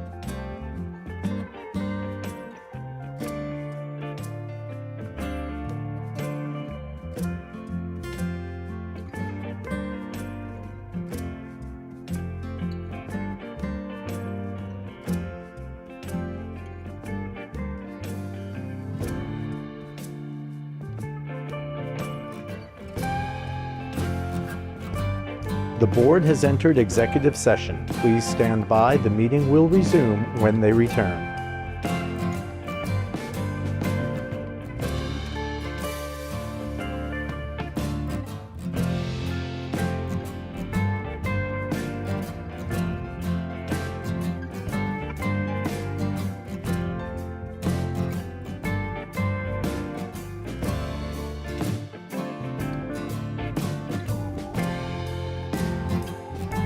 The board has entered executive session. Please stand by. The meeting will resume when they return.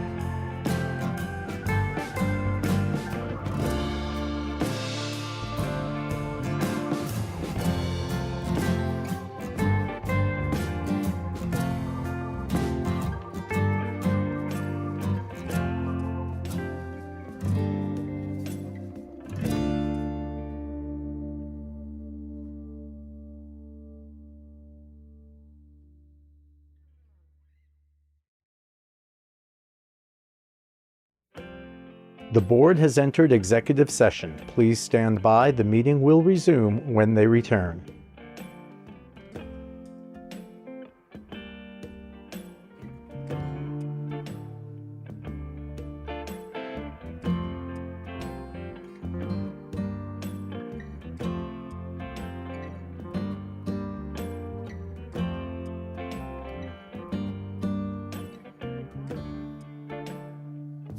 The board has entered executive session. Please stand by. The meeting will resume when they return.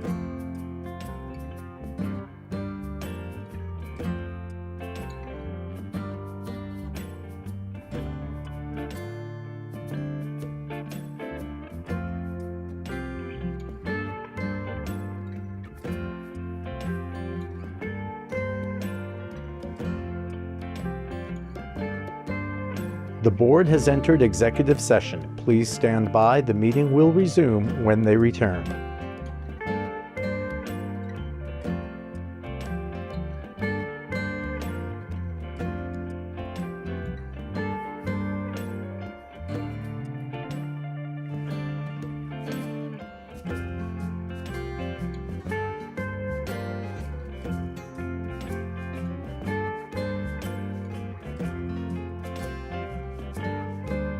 The board has entered executive session. Please stand by. The meeting will resume when they return.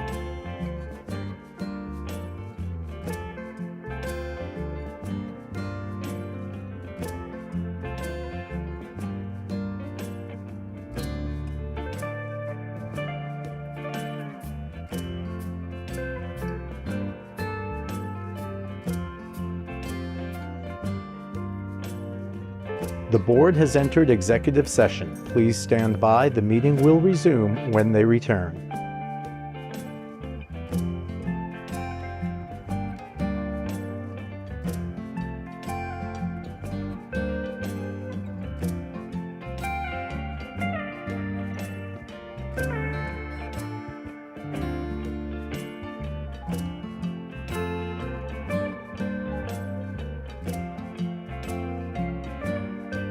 The board has entered executive session. Please stand by. The meeting will resume when they return.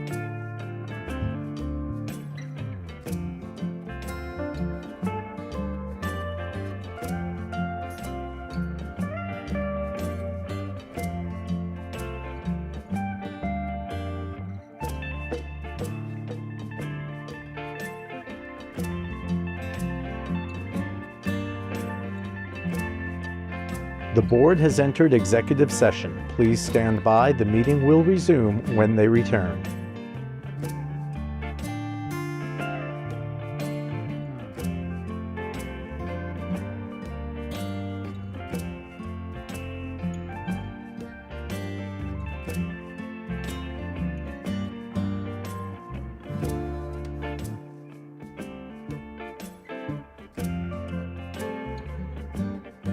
The board has entered executive session. Please stand by. The meeting will resume when they return.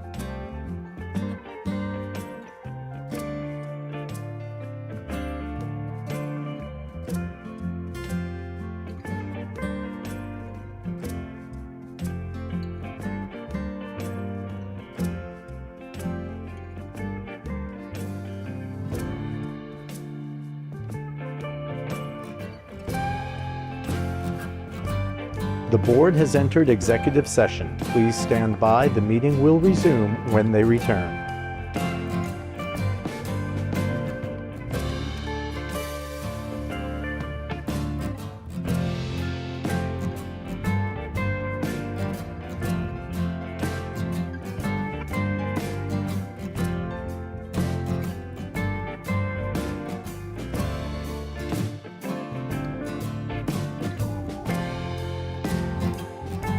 The board has entered executive session. Please stand by. The meeting will resume when they return.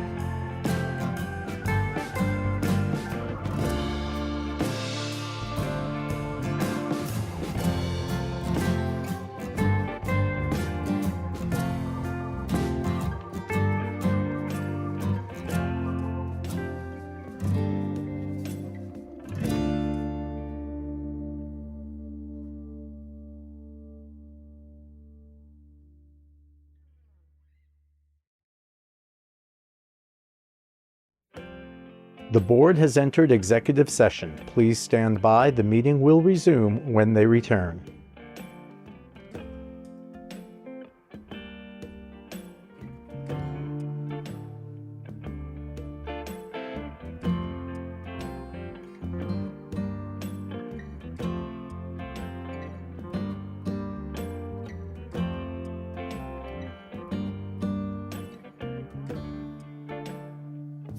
The board has entered executive session. Please stand by. The meeting will resume when they return.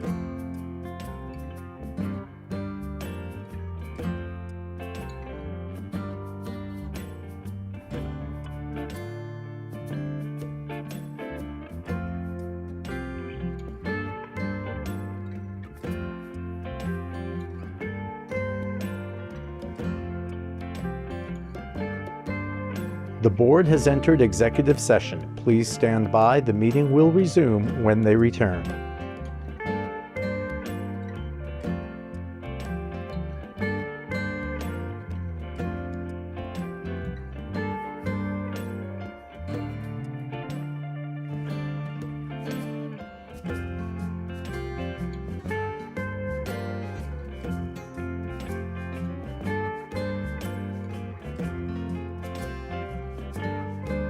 The board has entered executive session. Please stand by. The meeting will resume when they return.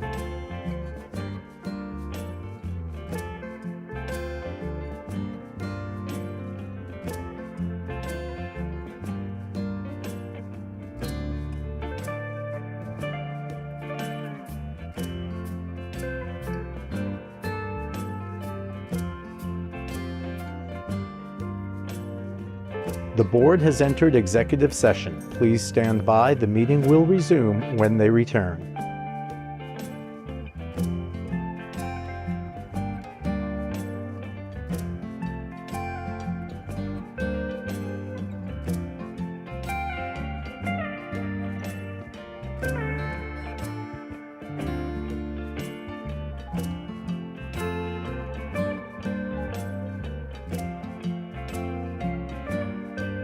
The board has entered executive session. Please stand by. The meeting will resume when they return.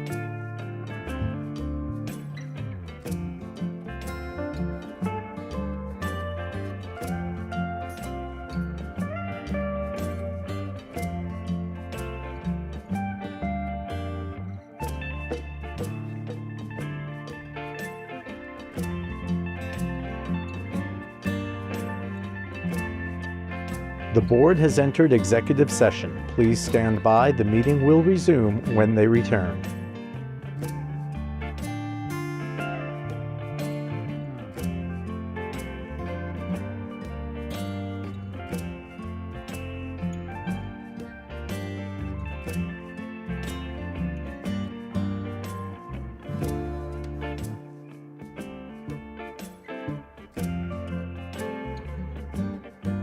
The board has entered executive session. Please stand by. The meeting will resume when they return.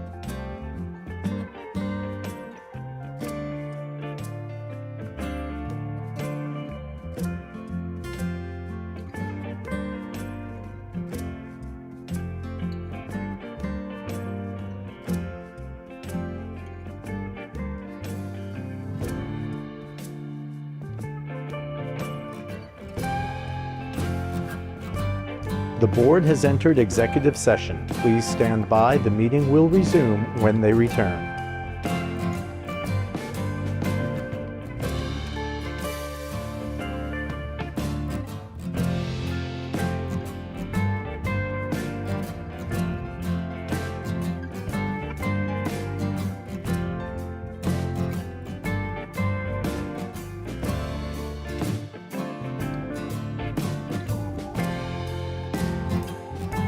The board has entered executive session. Please stand by. The meeting will resume when they return.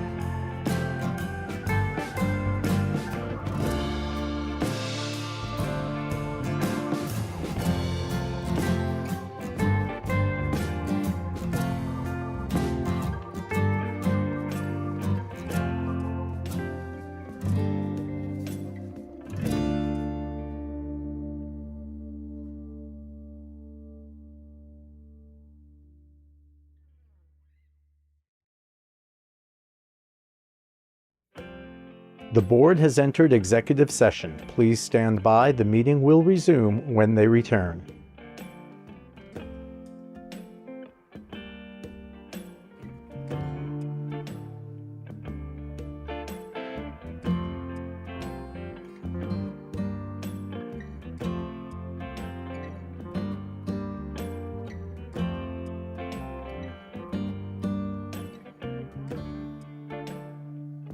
The board has entered executive session. Please stand by. The meeting will resume when they return.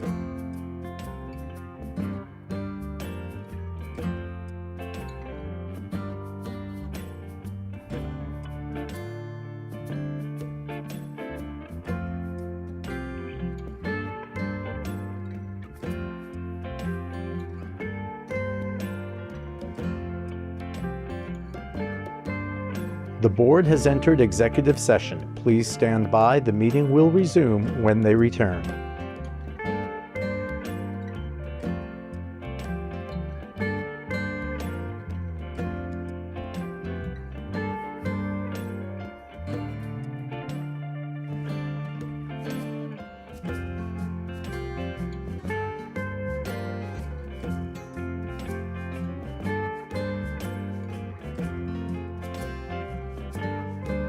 The board has entered executive session. Please stand by. The meeting will resume when they return.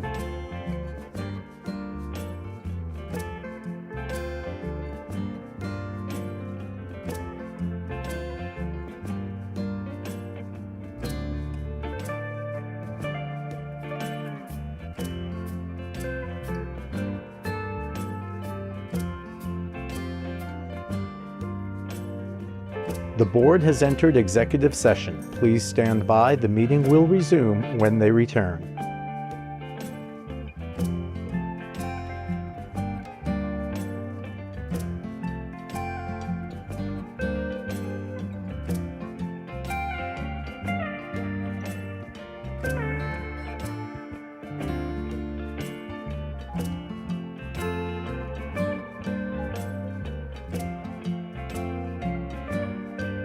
The board has entered executive session. Please stand by. The meeting will resume when they return.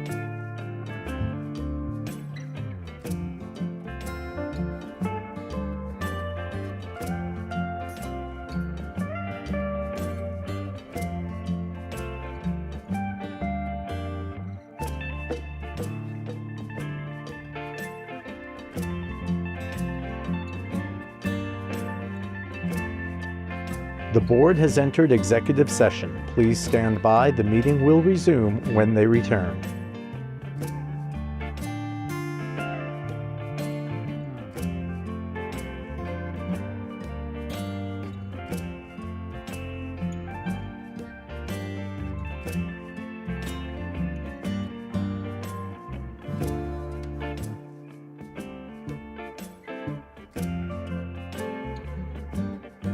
The board has entered executive session. Please stand by. The meeting will resume when they return.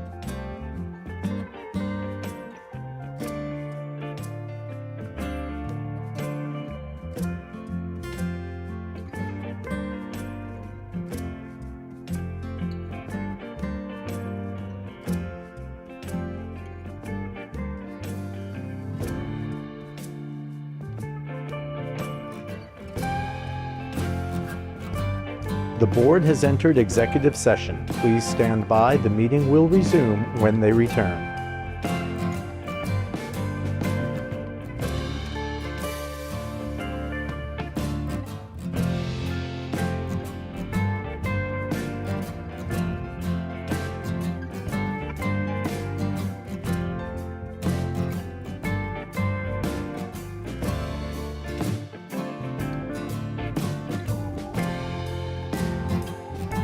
The board has entered executive session. Please stand by. The meeting will resume when they return.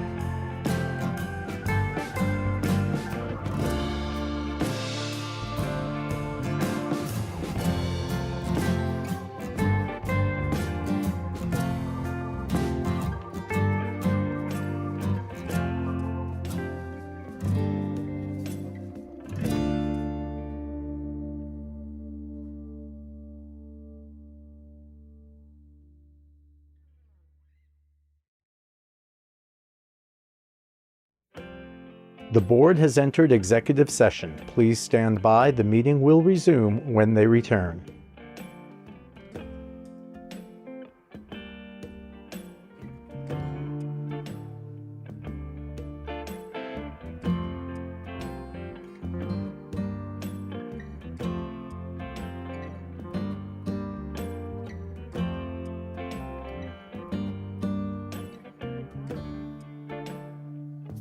The board has entered executive session. Please stand by. The meeting will resume when they return.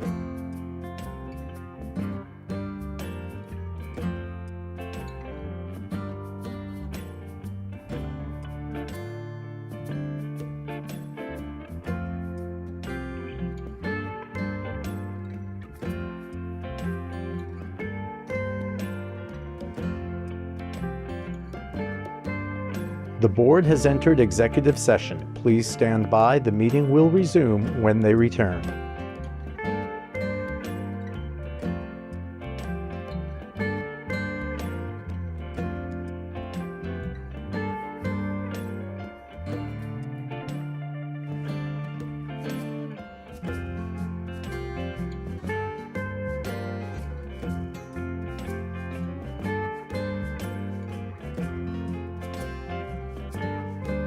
The board has entered executive session. Please stand by. The meeting will resume when they return.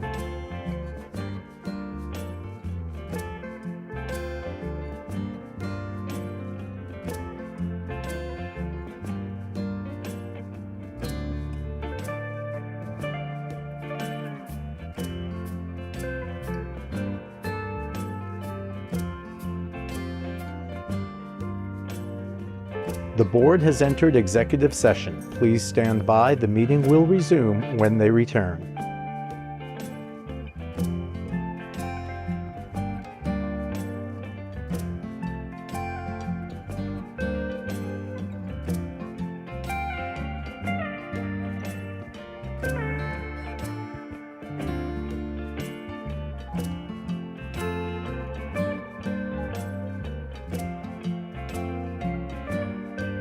The board has entered executive session. Please stand by. The meeting will resume when they return.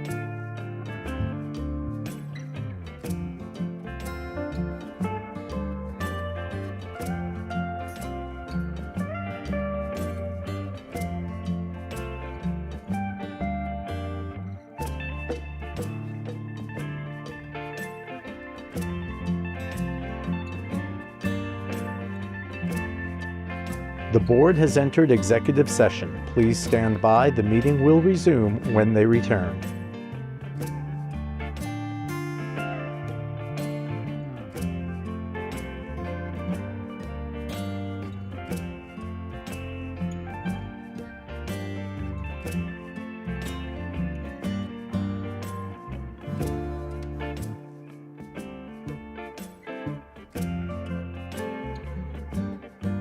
The board has entered executive session. Please stand by. The meeting will resume when they return.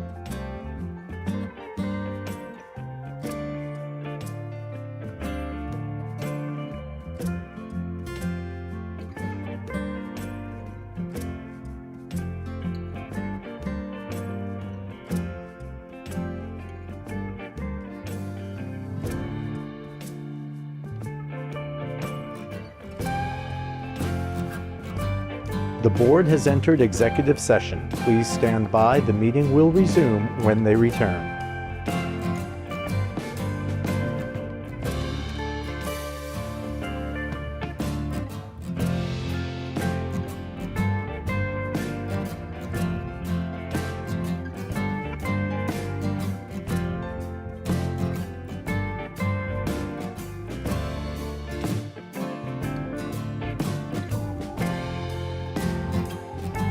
The board has entered executive session. Please stand by. The meeting will resume when they return.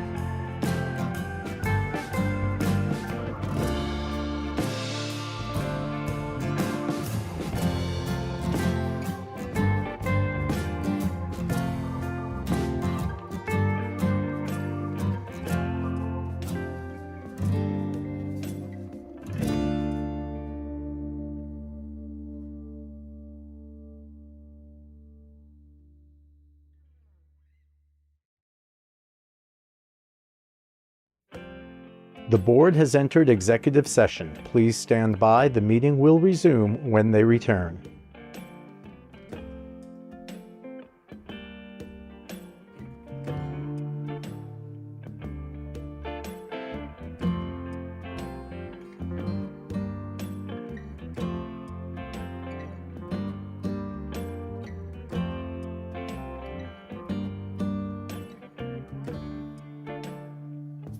The board has entered executive session. Please stand by. The meeting will resume when they return.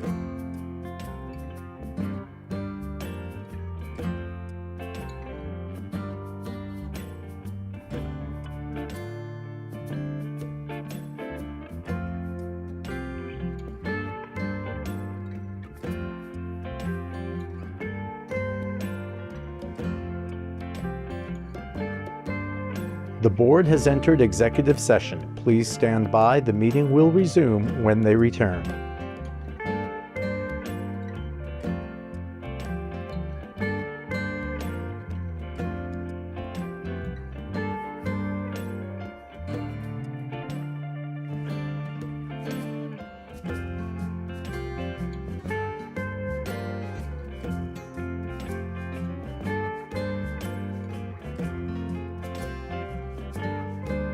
The board has entered executive session. Please stand by. The meeting will resume when they return.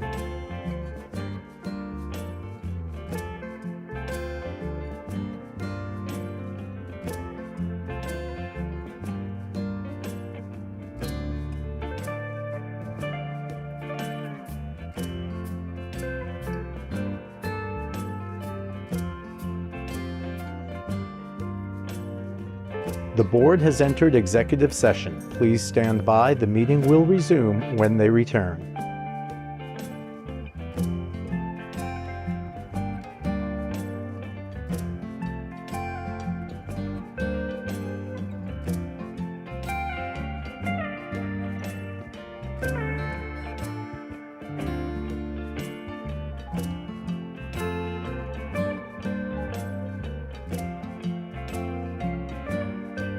The board has entered executive session. Please stand by. The meeting will resume when they return.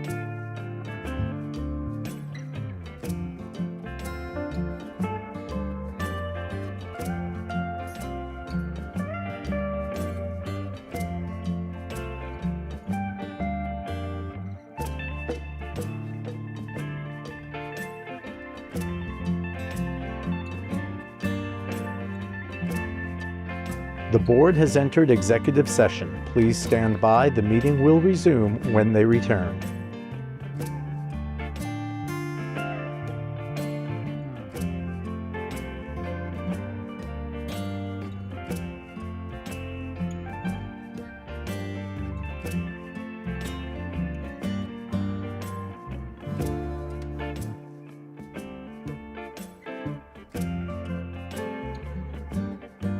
The board has entered executive session. Please stand by. The meeting will resume when they return.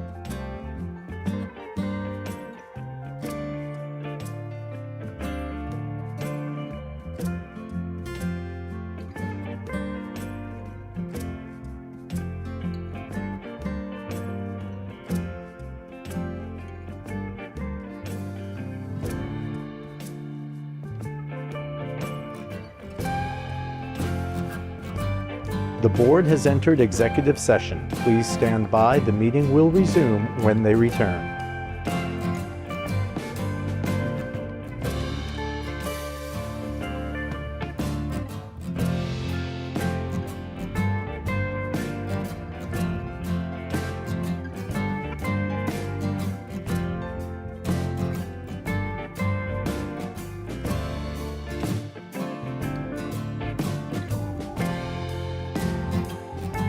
The board has entered executive session. Please stand by. The meeting will resume when they return.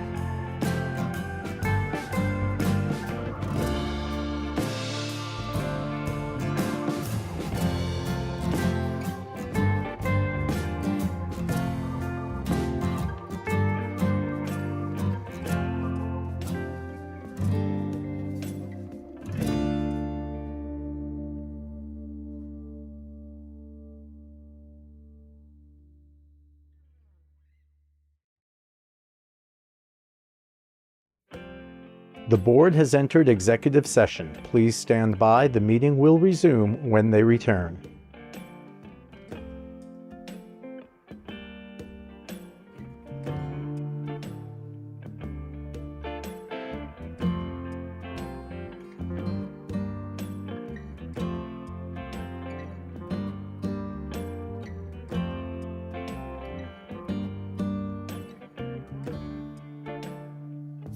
The board has entered executive session. Please stand by. The meeting will resume when they return.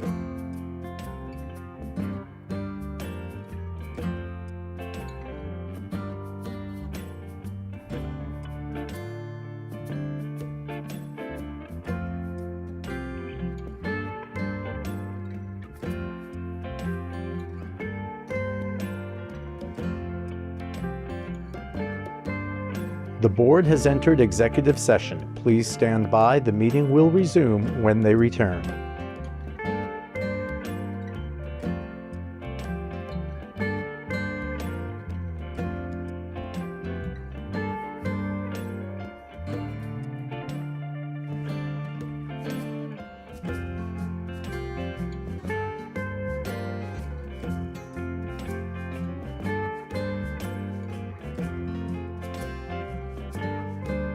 The board has entered executive session. Please stand by. The meeting will resume when they return.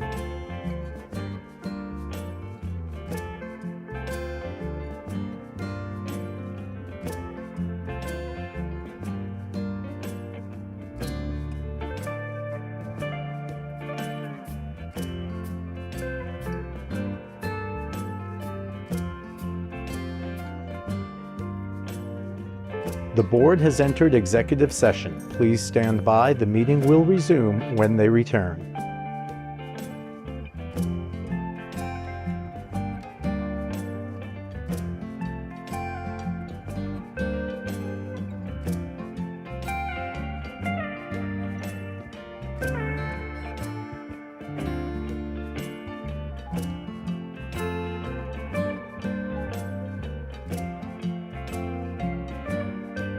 The board has entered executive session. Please stand by. The meeting will resume when they return.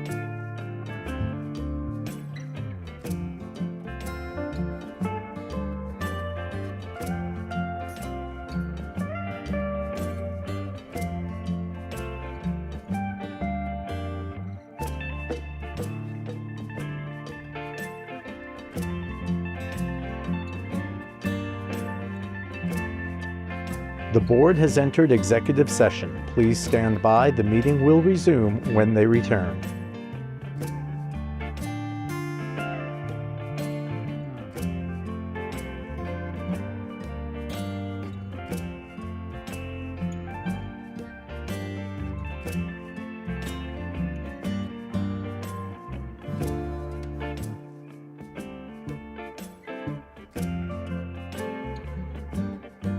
The board has entered executive session. Please stand by. The meeting will resume when they return.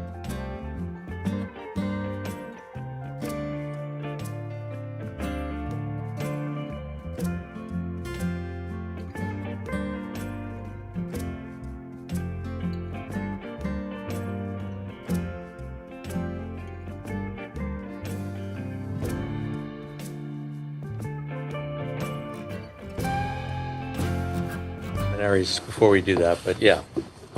Let me just pull out my trustee script. Oh, no.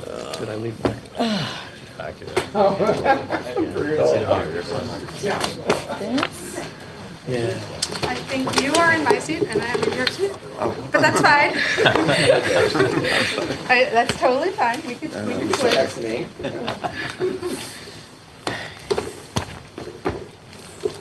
Sorry about that. No problem.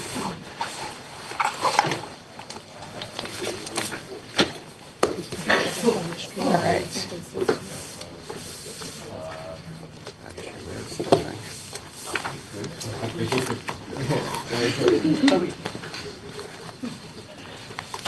Rich, we're ready for you to restart the meeting room. Thanks.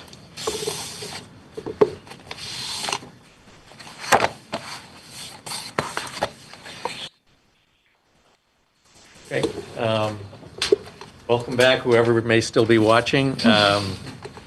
We've concluded our executive session. I know for the record that no motions were made, no resolutions, and no votes were taken during that session, other than to return to the public session. And I guess the one item for public comment or public airing is just that the board has requested, has expressed its preference to have its next meeting in April as part of the ongoing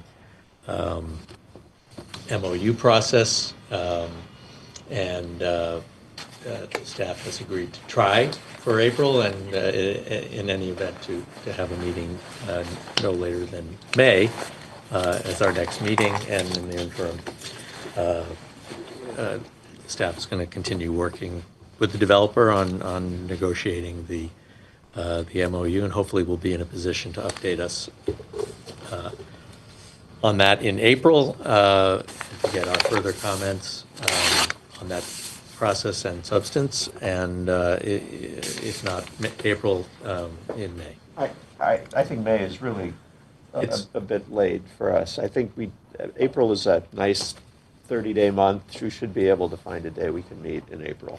Well, it's clear that we've expressed our preference for that, no question, and we'll try to work toward that. Is there any directors have any further comments? This was the point where we were going to have public comment. I don't think there's anyone from the public other than our eminent developer team sitting in the back. So I don't think we're going to need to have any public comment at this time unless anyone is here that wishes to make comment. So I will otherwise. Go ahead. Only comment is welcome to the new board member. Yeah. Thank you so much. Thank you. Yes, Thank you. thank you. I'll entertain a motion to adjourn. Motion. Motion carries. Thank you. Thank you. Approved. Thank you all very much. And perhaps see some of you.